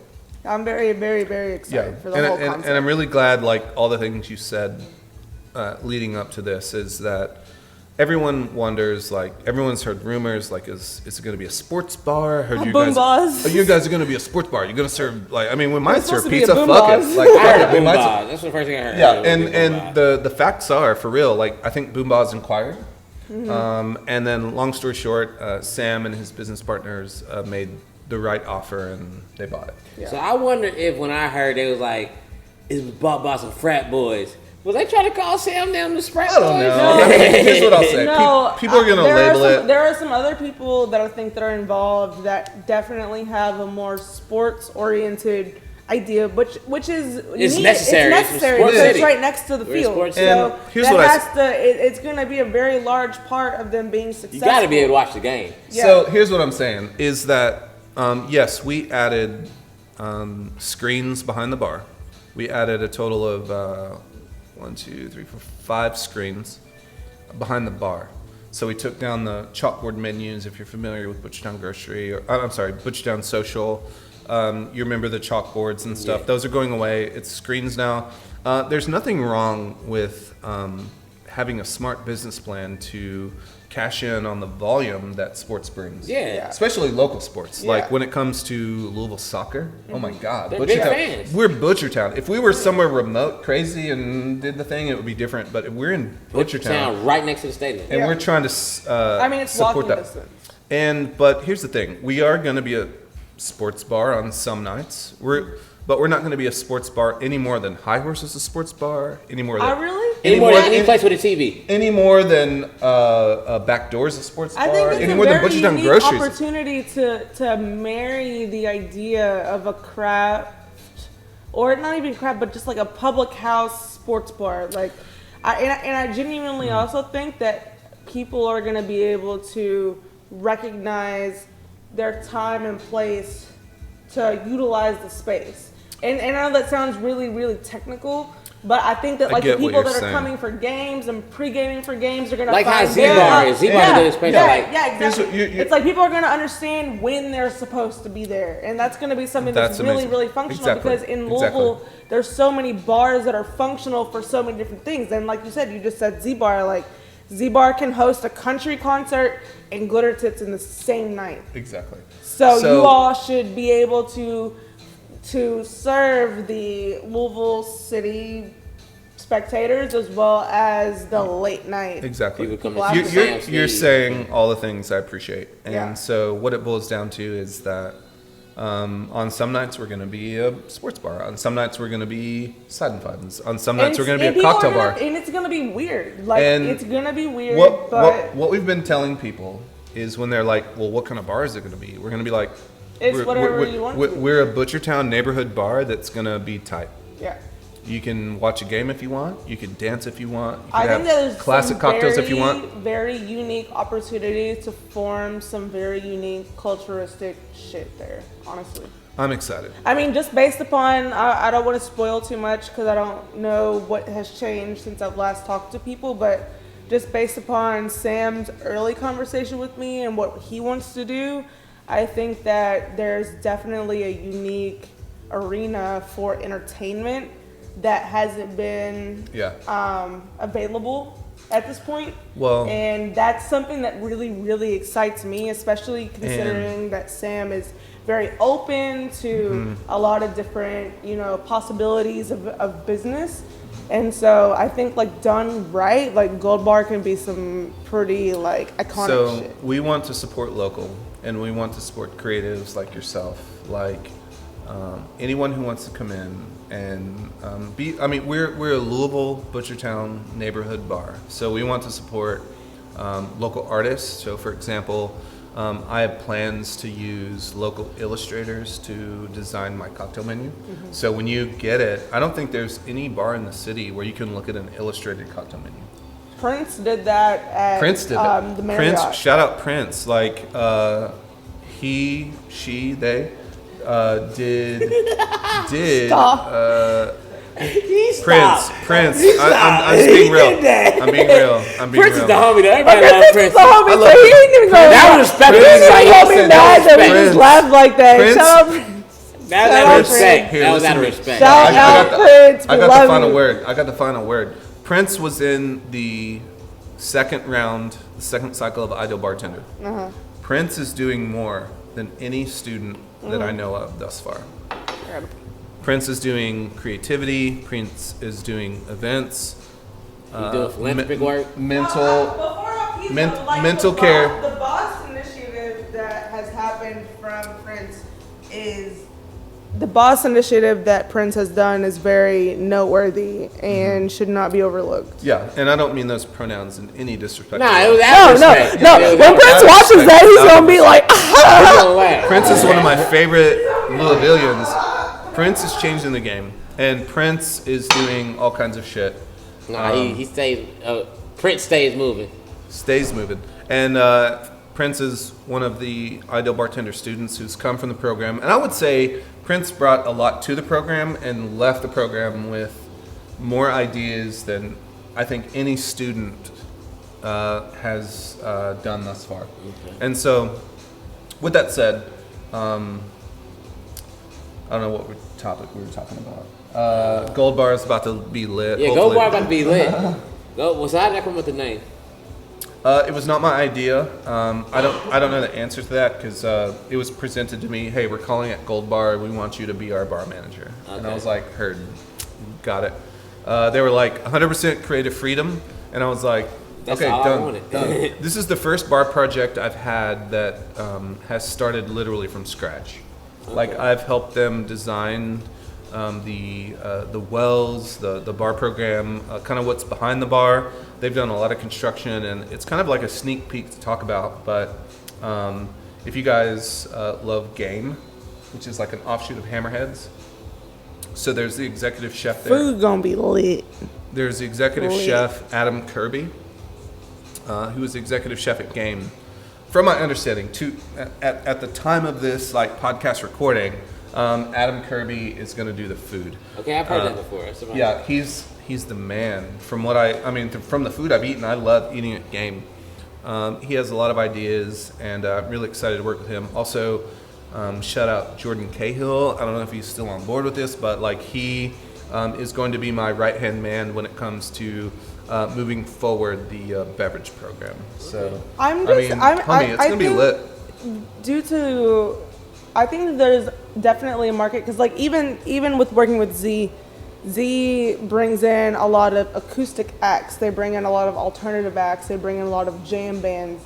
So there's not a lot of room for traveling DJs to pop into Louisville and do a show and really have that like dance aspect present on a regular basis. And I preface that with Z because I know that Z has the outline, but their primary fan base is not linked there.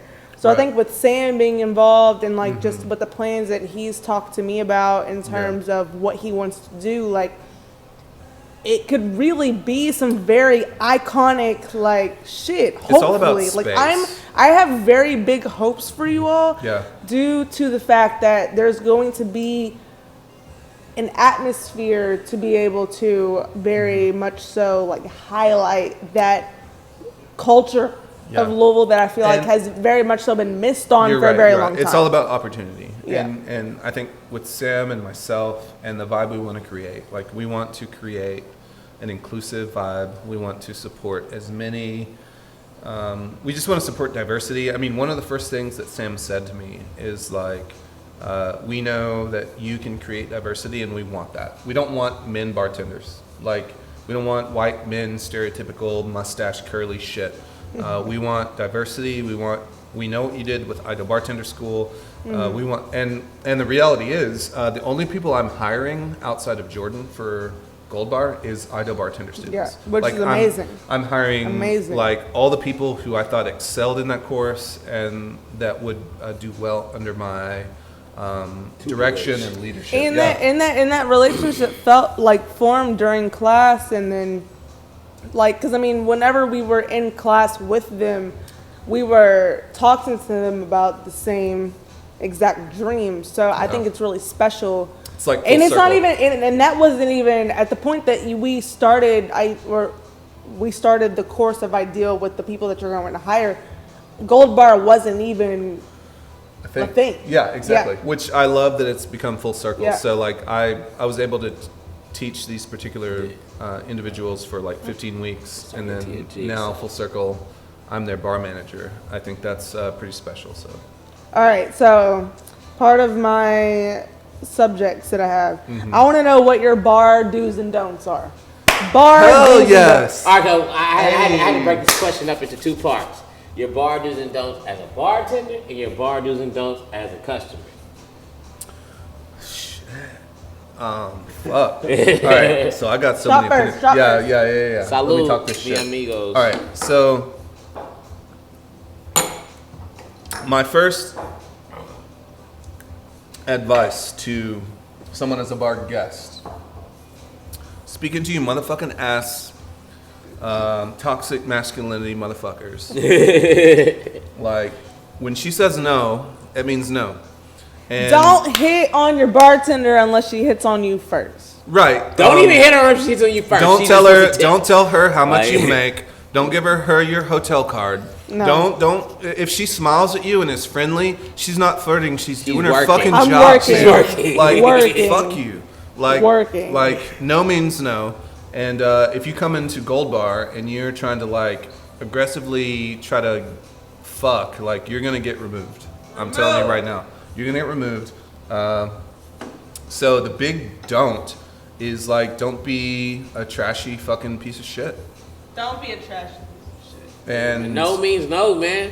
Just get your drink. and consent might even mean Why no. you Like, don't go to the bar like if looking she's for a girlfriend from the bartender? Like, I don't go Yeah. to the grocery store trying to fuck the fucking cashier. cashier. Like, I'm just here to You get my can fuck fucking off. groceries. like, I'm you just here can to get my fuck off. fucking drink. Let me get up out of here. Like, other don'ts, like, it's kind of a do but a don't. Like, don't go in and just be like, do you got this? Do you got that? Do you got this? The do is like, read the fucking menu. Like, Read the menu. we have put Read together the a menu. menu to help you, to help the conversation, to help you. Like, we want you to People are hella look at the illiterate, menu and read it. And honestly. if you don't understand something, ask questions. Also, be aware of your surroundings. You're not the only guest in the building. So if you're like elbow to elbow with the motherfucker, Can I especially- story tell real quick? Yes, please. Please. Okay.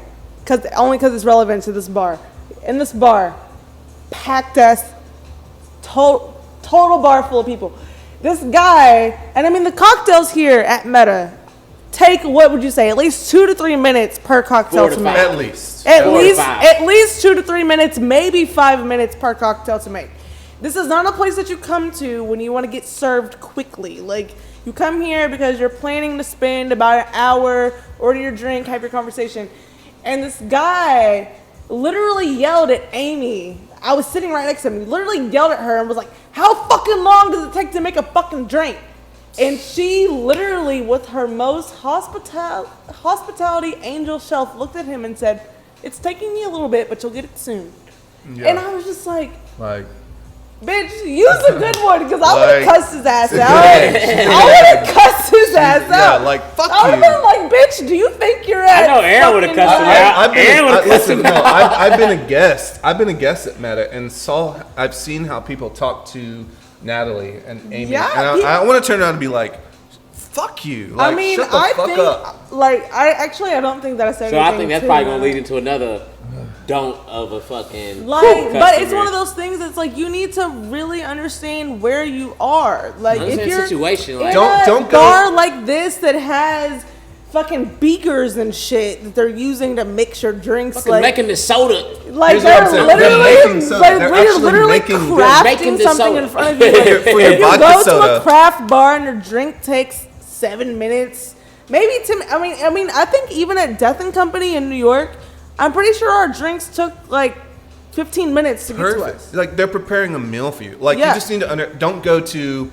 I'm just gonna throw out randomly. Don't go to Hilltop and order a craft cocktail. Yo, and yeah, then, that too. and then send it like back. somebody ordered a lemon drop at Z Bar one time, and I was like, please don't. Who, your mom? No, Like- it wasn't. It wasn't my There's mom. certain It places. wasn't There's my certain mom. places where you go But to drink this beer. girl was at Z Bar and she ordered a lemon drop, and when she got it, she's like, "This is nasty," and I was like, Yeah. "You're at Z Bar, like, And- you yeah, need to know, exactly. like, don't order very intricate cocktails at dive bars, because like it's not gonna happen." Like, where you at? like actually, when I worked at 8 Up, I ordered an old fashioned at Backdoor, and it was the worst drink I've ever had in my life. Yeah. But like, you don't order an old fashioned Yeah. at Backdoor, and, like, Exactly. and I learned that. Exactly. I learned that after that. Like, I was like 21 when I did that, and came I back from thought that LA was this cool. summer, and But I I was like, was- oh yeah, yeah. give me an old fashioned. Like, Where am I at? you, I was yeah. Like no, you order a gin and tonic. Like, a lot of people don't really or a- understand or that a you need whiskey to and soda. base your drink option off of where you I didn't. are. Exactly. I came back from LA on like craft cocktail mode, and I went to where was we at? 3rd Street Dive. No, on- where were we though? On Bardstown Road. Were we at Tap Not Room? tap room, down the street. Down the street with the Nirvana? pool tables. Oh, Outlook. Outlook. Yeah, he ordered an old fashioned from Outlook, and I was Let me get an like, old fashioned. oh, no. I'm watching the make it. I'm ordered, seeing like, this. Yeah, he was like, Shit in the bowl. I'm like, orange, what the fuck you doing? cherry. I'm like, what's Bourbon. this nigga doing, bro? Serve. Sour mix. You know, just like- I'm like, gee, this ain't right. I'm gonna take his back. Yeah. She's like, you ordered an old fashioned from here. I'm like, yeah. So? Like, that's on Yeah, you, no, fam. That's but- on you. liquor, the bro. Like, Not all No, bars bro. have the same. they gotta have a bar ability to program. I didn't know about To bar make Here's what I'll say. programs. I think this is hopefully like a more general guiding principle is that a lot of people go into establishments thinking that because I'm spending money, I'm in control and Yeah. you do what I want. Yeah. And that's fucked up. It's terrible. Like that makes So you the awful. worst. That makes you the worst. You need to go in establishments like you would go in anyone's home. Mm-hmm. You need to ask questions rather than make statements. Correct. You need to ask if you can move furniture. My biggest pet peeve, my goddamn biggest pet peeve, is that you go in and you move furniture around without asking. 8 Up, people used to move furniture so much, and I'd be like, "You're fucking Yeah, up would you just ask? All you everything." need, half the, like 90% of the time, it's fine. Like, yeah, sure, move that stool over here, Just move that chair ask over here. first. Yeah, just Just don't ask assume. People, I think that people come into restaurants and bars and they don't really. Honestly, I'm getting real. I think that people do not recognize restaurants and bars as places that are as humble and like grassroots as they truly are. Like, Yeah. for example, when I see people to Meta, they're like, "Oh, that place was fancy. Oh, that place was expensive. I felt like I was in New York," which is cool, and I respect that because that's how they want you to feel when they come in Right, here. right. At the end of the day, like, the guy that owns this place has a family. He has a kid. Yeah. Like, even in this pandemic, Local. like he is Straight local. He is very, very much so like worried about the outcome. Like, it's not like he's sitting on millions of dollars, and At all. I think the disparity in Like- Louisville like definitely leads people to think that places that look nice are far Yeah. more often they really truly are, which is a sad fact in itself. But Yeah. with that being said, like I forgot what I was talking about. before. well, I think I know what you're saying. Is that when you go into a local establishment, you are dealing with a real life person. Yes. You're dealing with a real life Correct. owner who has kids, who has a family, who has a schedule, who part of their lifestyle, part of their money, part of their well-being is your patronage. And so, yeah, that's why we support local in Louisville. Right. That's why we collaborate. So when you walk That's why in and you're ready to spend your money, it's like you can't just berate the person that's serving you. Yeah, you can't just come in and act like you own the place. Yeah, it's Like, like fuck we've built this as an establishment to serve you at our best capacity. Yeah. But when people come in and start making all these crazy demands, it's just like you need to really understand. And it comes with a lack of education of how to really That's what I was going to say. That's what I was going to say. Is like, come from somebody who was not taught how to interact, but went to find out how to interact. Like, because I could have come in all these places and be like my mama, my aunties would be. Oh no, my mama gave me reason how to interact in places. But my aunties, they'll come in here and be mad at y'all because y'all only got Zaps and not Lays. Like, they'll be mad at this motherfucker. At a bar, mad about the chips. You feel me? Like, because they don't know. They and it's like, they don't fucking know. You can't blame people for not knowing. And that's why, like, one of the things I appreciate everyone that works here so much is because I have been here and seen situations where people have come in here and really not understood what they were getting themselves into. And they have step by step been like, this is this, this is this, this is this, and really accommodated people. But people really don't I would say know. I would say this because, like, people don't even know this. I ain't saying something. Like, a lot of the bottles we have got for these episodes of the podcast, we have got back here. I think we even got a couple from Neil. And then, like, we would talk to the lady. Like, we talked to Amy one day, like, the Jay Kenny episode. We was talking about what we was doing, and she was like, all right, you Kentucky, y'all doing whiskey. Y'all doing somebody who's a comic book. Here goes a Japanese whiskey, blah, blah. And then that's how this shit came together. We was y'all came here? Yeah, that's where we got that shit from. That's how we. I wonder who you talked to. I'm pretty sure it was the Amy girl. What, long brown hair? The girl who's the owner or who's the main girl, Yeah. the face Not- of the bar. Not blonde. The face of the bar. Yeah, yeah. Amy. The only girl I know is the face of the bar. Yeah. Amy. That's Pretty so sure. cool. It's like, That's so yeah, cool. so it's like, I love, like, I don't know. Meta. Detail. I said it's It's all about the detail. details, I would man. say Meta is a very special bar to me, not only because I've worked here, but also because I had my birthday party here. Yes. I've had some very fond memories here. One time, when I was working at Brennan's Catch 23, I had a whole table of like 50 people, and they were like, "We want somewhere to go tonight." And James Hedges was DJing here on Friday, and I was like, "Walk," because Catch 23 is right around the corner. I said, "Walk around the Meta. Right there. He's gonna play fire music. I'll be off later." I came in like probably well after an hour of them being here and walked in, and this entire place was electric. Yeah. Like electric as fuck. Yeah. And like that's the thing is it's just like I feel like Louisville has a really good way of humans who really, really care creating really great space for people. And I think that a lot of those great spaces can get overlooked sometimes, but What I think about like- Louisville, I think like a lot of like there's a small lane for people who have passion about even just music or beer or liquor. There's a small lane for people who have a passion. So it's easy for them to find each other. Like y'all, if y'all didn't find each other at 8 Up, y'all would have found each other at Coppers and King. Y'all would have found each other here or here. Like it's easy for the people to follow that. But what's not easy is getting the rest of the city that's not equipped, like it's not there mentally to get along with the shit that's cool. because nobody in Louisville wants to do anything until somebody else does it. Cause like we could all know about the cool shit. We could have been doing shit for like 5 years straight. Like nigga, we been doing that. But until somebody says it, even this space, for example, so James Hedges has been performing here on the last Friday of every month for like the last fucking 3 years. There's no reason why that shit's not fat every single time. say his DJ name. Persh. DJ Persh. DJ Persh. Cause you feel like Persh. DJ DJ Persh. Persh. What might- nights at Meta? What nights? But It was Fridays. Fridays It's once, the last Friday of every month that Persh DJs at Meta, and it's amazing. It's amazing. Persh did my first show out through myself. Persh DJ'd on that He shit. is an amazing DJ, and you know himself. He's married. He hikes a lot. Like for somebody who DJs in the style that he DJs and for his livelihood, He is DJ. totally Wayne. Hey, for my hood niggas, he DJ like Lil Carl. Yeah. Lil Carl. My hood niggas don't know that. He DJ like Lil Carl. Hiking in Jefferson. But he look like Steve Jobs. Yeah.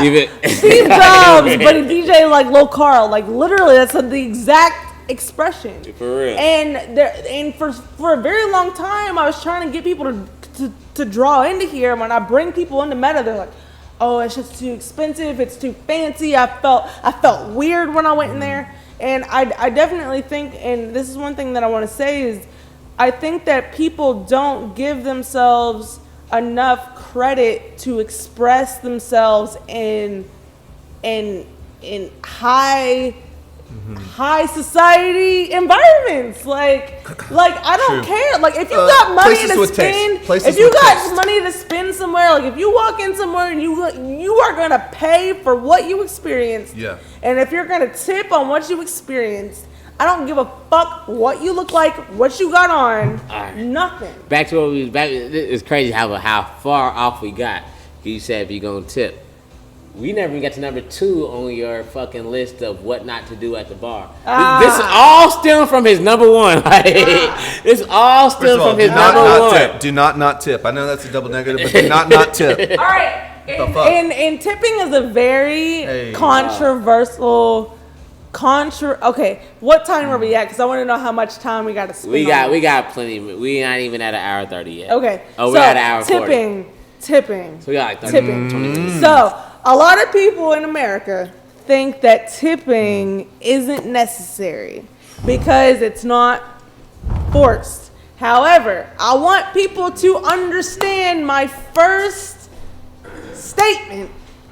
If You about to get passionate on this. If people's compensation of serving was included in y'all's bills, y'all would not be able to afford to go to restaurants. You know? Real spill. Like if the amount of money that was due to compensation of servers was in y'all's meal, y'all wouldn't even go out to eat. And this man over here in the back, will you please come snap on camera? Please. So this is Neil, come sit down real quick. Neil is the keeper of the building this evening. And Neil's helping us kill this bottle. Neil wants to tell y'all that there is a snap for this. Look, man, if I'm gonna sit He's going to take Aaron's place while Aaron's in the bathroom. I want people to understand the economics of restaurants. Yeah, the economics of restaurants are this. Yeah, we all If people's tips were in y'all's meals, y'all would not go to eat. I'm not making a drink for free, y'all. and that's the thing. It's like okay, so you go to a restaurant, you eat, you don't tip. You're making that worker work for free. And the biggest argument is always you know that you're working for tips. Nah, that's not it. That's not it. It's fun. My thing is, I do this because I love it. I was super late to the game, into the service industry, into this whole bar world. I do it because I really enjoy it. I want to be behind the bar. I want you to come in and have a good time. So I'm gonna do I'm gonna put effort into making sure you have a nice time. I know what my service is worth, right? Like, I know when you come to the bar and someone who actually gives a damn about you having a nice time and going out and enjoying your time, I know that is worth something.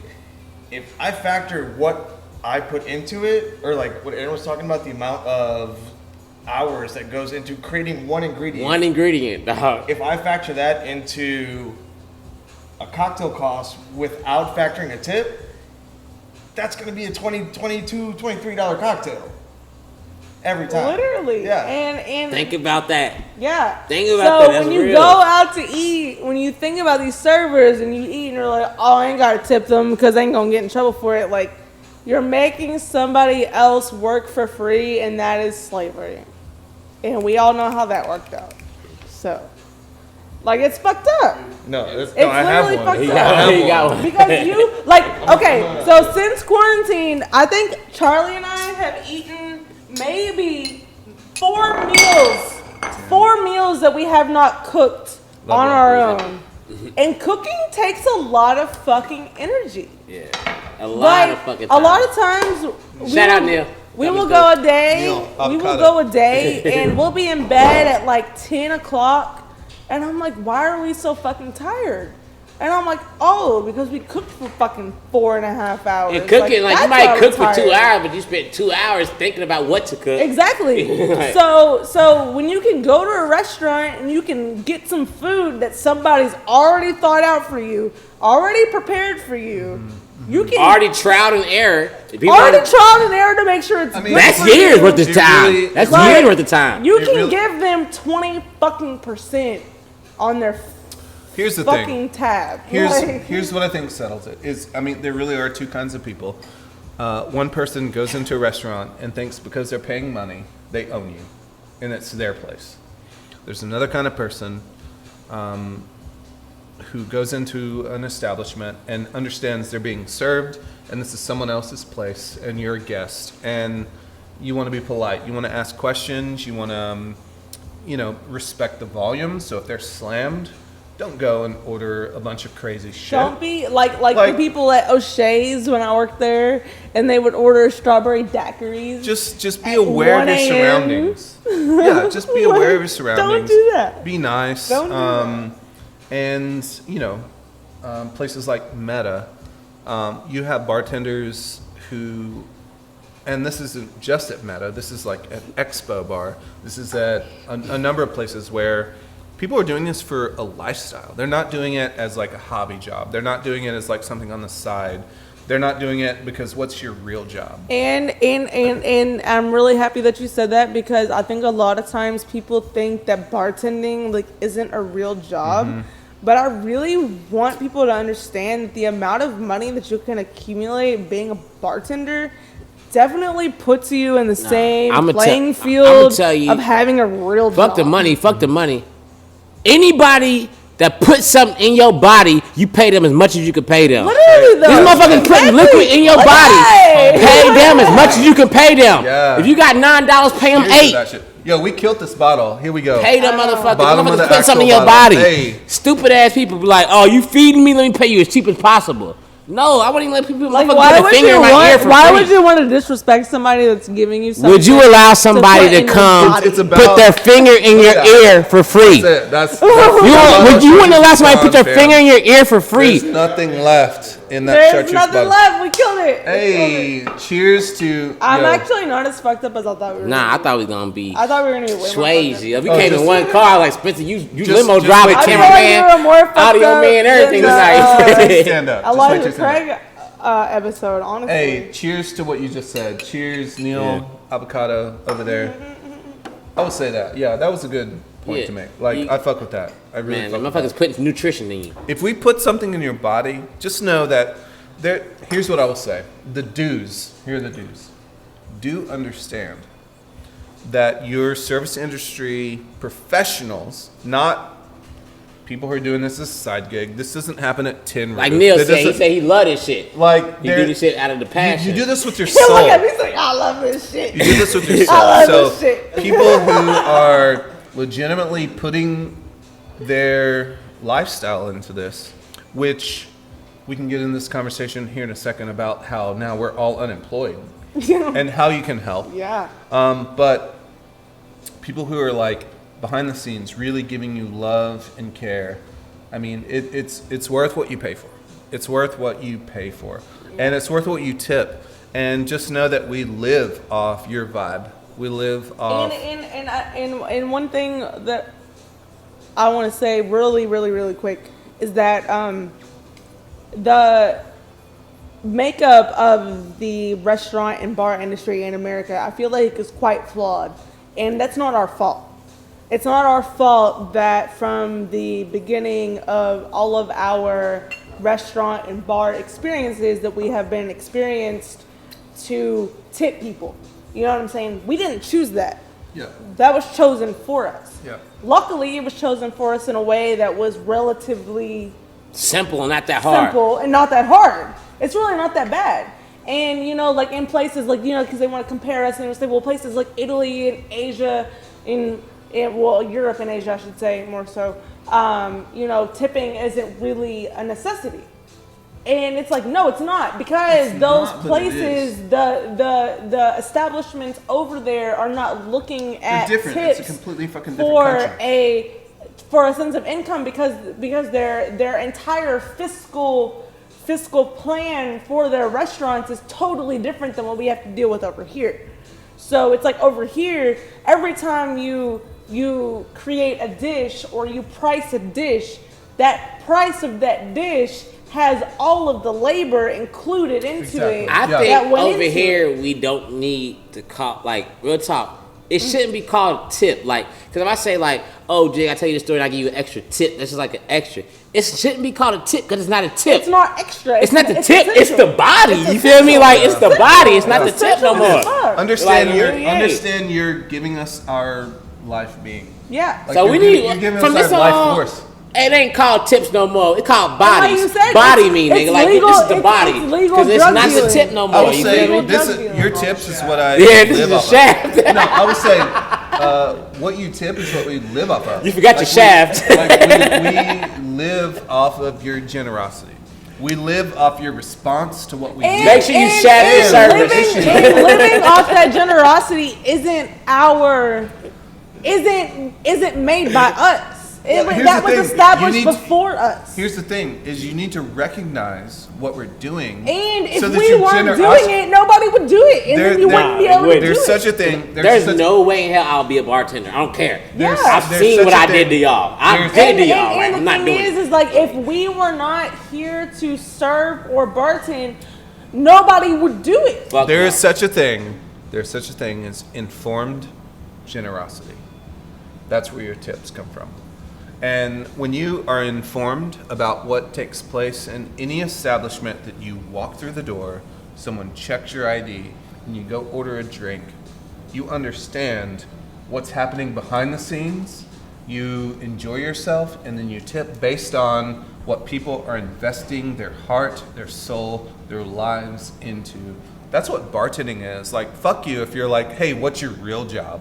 No, I do this with my soul. But you never I, tell me I that do this shit. with my passion. I do this because I want to give you the wow factor. And people don't go to bars; they go to bartenders who are passionate and who love what they do.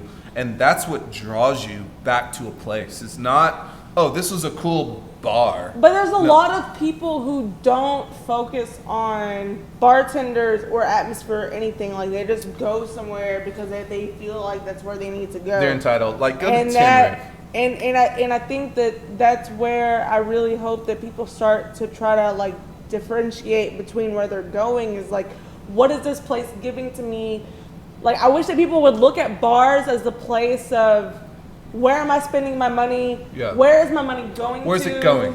Like, Yeah. what are we supporting? What am I supporting? You're What am I supporting. supporting? Yeah, So you're come from supporting. You're somebody- supporting people. You're supporting Yeah. people. You're supporting bartenders who love what they're doing. Like, I'm who gonna are go preparing spend my money somewhere where I know that my money is directly affecting the pockets of my friends. And I would say, like, Yes. it has to come to a point, because you come to somebody who's like, y'all in the service industry. I'm not really in the service industry. I don't know nothing about that shit.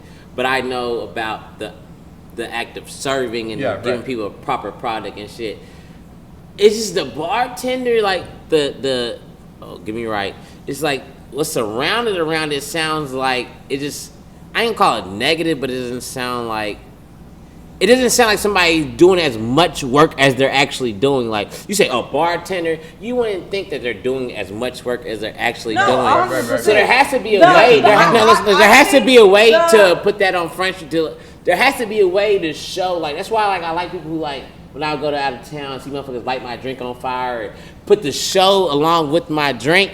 It will make me to more. A lot of people who's next to me like, yeah. what But I did you will get? say What did you get? that- I got Yeah. this. No, I will people say- order drinks based on what it looks like. They Yeah. like that's what, and that's why I feel like People the order bartenders I drinks know, based on the they got it. presentation. Just like the people are stupid. But- Just give them that show, nigga. Like, But I will also say that there are times where there's not a show, even though there's labor on the back end.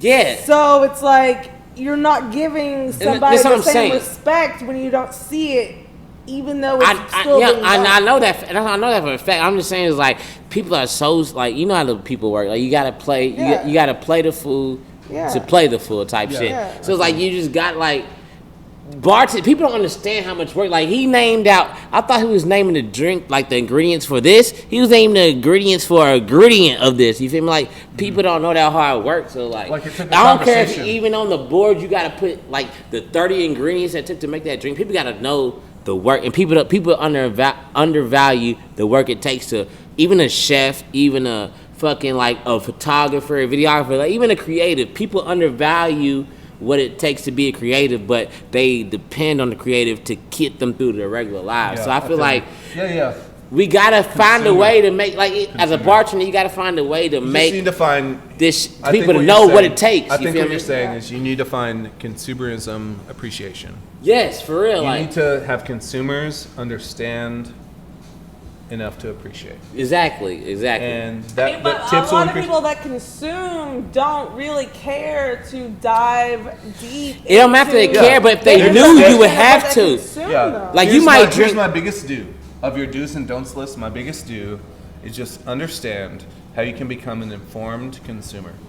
That will increase your tips. That will increase your Informed- experience. and That will increase informed your consumer experience. on not even just alcohol though, like skin products, Anything. fashion, Anything. like As a anything. consumer. Become As a an consumer. informed consumer on anything that you're consuming because once you really see the morals and the practices of Ethics. these brands that Ethics. you are Support. You support. supporting, I'll add this in there right now too. Also, brands, if you want us to see the ethics in what you're doing, have ethics and have a mission that we can support.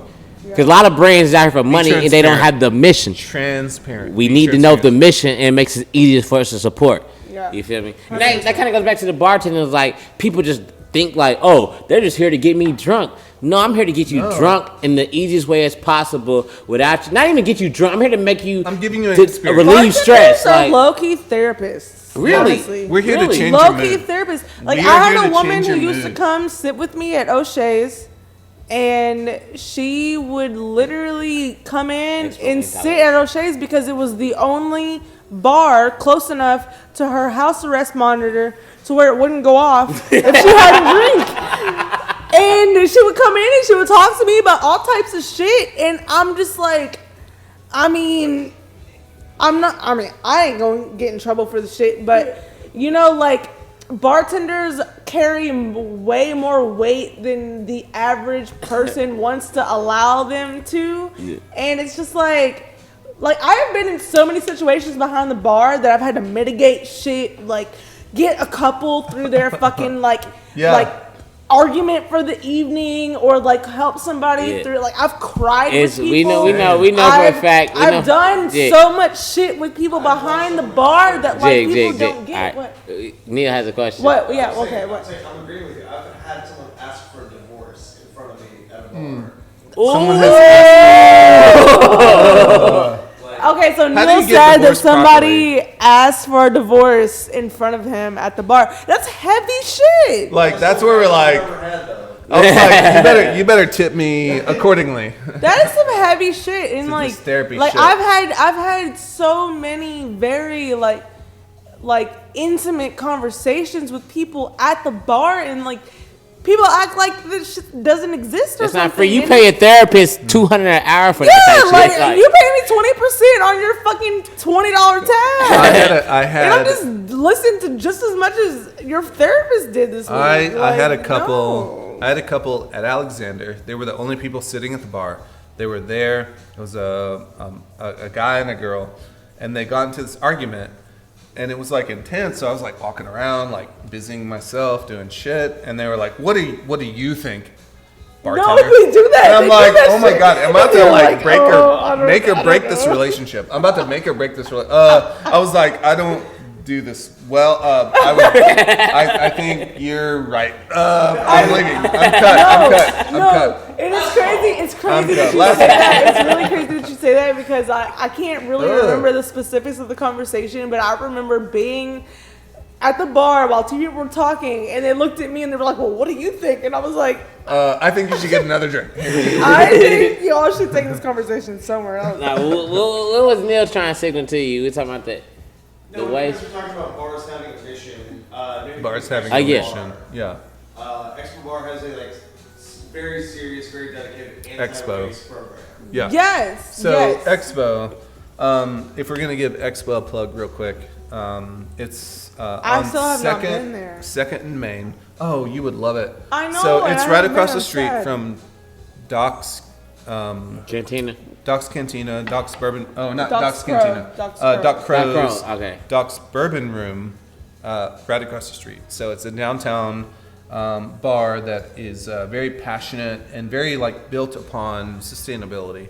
So everything from the electricity they use to their super lime juice, super lemon juice, they're saving a lot of money by thinking very environmentally and very intelligently about how to reduce waste, how to reduce glass breakage, how to reduce all these things. So plug for Expo Bar. Who is the bar manager? Because that sounds like what Naive used to be doing. So you're very right. You're very close because a person who was involved with Naive is also one of the co-owners of Expo Bar. So that makes sense. Yes, that makes him. sense. That Okay, makes sense. so, are you talking about G? Here's Yes. a, Oh, here's a G? solid- Okay, okay, Yes, okay. yes. Here's a solid plug for Expo Bar Louisville. Lindsay Johnson Is that OG? is one of the No. Lindsay owners is the girl, but of What is Camp his name? Runamuck. Of Camp Runamuck. no. What's the dude's name with the tag? Nickel. Nickel. Okay, yeah. Nickel. So Shout out Nickel. Lindsay Johnson is one of the co-founders, co-leaders, kind of the face right now.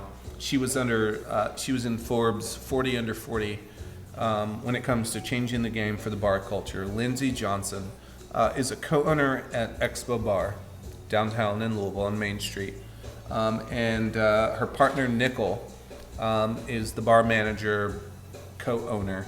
And I will say this: it's a shame that someone from the outside had to come into Louisville to do the most amazing shit I've ever experienced. No one from Louisville came up with what Bar Expo is doing. So Bar Expo is, when you walk in, it's just like its own experience. They're ethically and environmentally sustaining their bar. So they're doing programs that reduce waste, reduce garnet, all the things. Can and I it's my favorite bar in the city. And I support it heavily. And if you have an opportunity to visit Bar Expo on Main Street, please do it. So I didn't even know where it was at. 'Cause I didn't. I just want to say, going in at Naive one time and hearing him talk about all that, and then like hearing you Nickel- talk about that, Nickel like is as like talking about it from his perspective, it's crazy because like that's what he's been about since day one. You will learn more in a conversation with Nickel in 5 minutes Oh, than you will 100%. have reading 3 or 4 books. He's an amazing individual.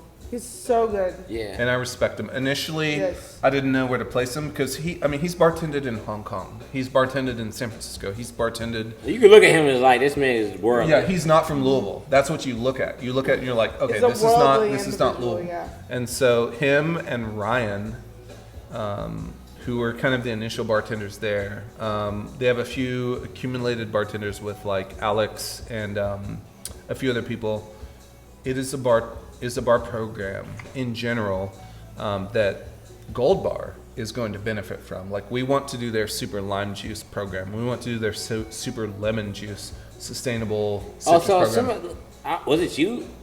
I don't know if it was you. Somebody was explaining the super lime juice, the super lemon juice. I don't know if it was you who explained the concept behind that. I might have and, been. Like how you use like the waste kinda, and you turn that into the. Yes. That might have been you. So, long story short, you can save about a third, or you can save 2/3 on your bill each month if you practice slime or slemon, which is super lime and super lemon. At the end of the day, I don't want to get too detailed. You can read on it. You can also visit Expo's Instagram. They have the recipes for super lime and super lemon. If you want more details. Yeah, this is definitely But, I'm hearing this. but the long story short is that if you are smart, you can use lemon and lime, peels and rinds, in a way that Spencer, extends your lime and lemon juice almost like 3 times, to where you're spending 3 times less on a box of lemons and limes by macerating them in citric acid, malic acid, those kinds of things. That macerating word again, man. Yeah, there it is, man. Look up I that. thought he was talking about the Emancipation Proclamation. He said Get that. I was like, that's like the Constitution. You can extend the life and save money by getting. Again, this is a culinary influence. You've heard of restaurants doing from like nose to tail with like their pigs. Yeah. Like just the full, using everything you can to make something that's profitable. Bars are doing that with lemon and lime, and they will juice lemon and lime, and they have these boxes of husks that, you know, of spent lemon and lime that has a world of flavor that you can use. You can extract that flavor and turn into a supplement to your lemon and lime juice that will extend and multiply your productivity in a way that you save money and you are not compromising flavor or quality of ingredients, in a way that like you can. It's super smart. We giving too much game right now. Homie, I'm about to you asked charge for y'all for You this asked for podcast, dog. You Like, asked for this. You invited y'all ready me. to pay $4.99? You invited me. It's too much game on this podcast. He just told y'all borrowers how to extend the life of your lemons and limes. Come on, man.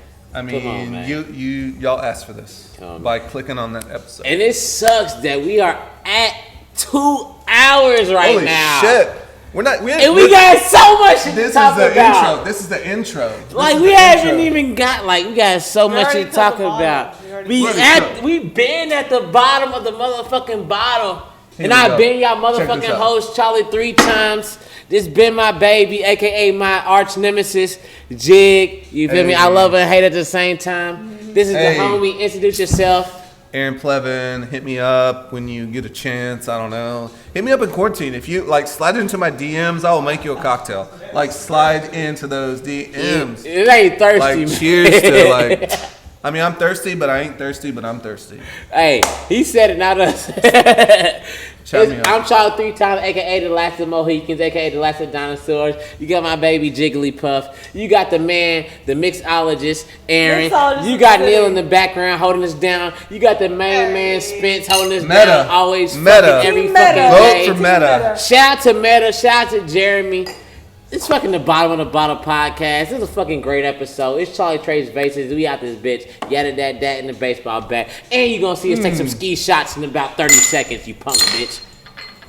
Woo! It's the bottom of the bottle podcast, episode 8. You got your homie, Charlie Trey's Bases, aka the last of the dinosaurs. I got my baby girl, Jigg. We got Neil Guacamole, Neil Avocado. We got the homie, say your name for him. E to the plea, motherfucker. And we about to take these motherfucking shots on this motherfucking ski. So let's do this shit. We gotta be fucking coordinated on this. Okay, let's slow it down. Let's slow it down. Hey. Alright. Uno, Dos, dos, tres.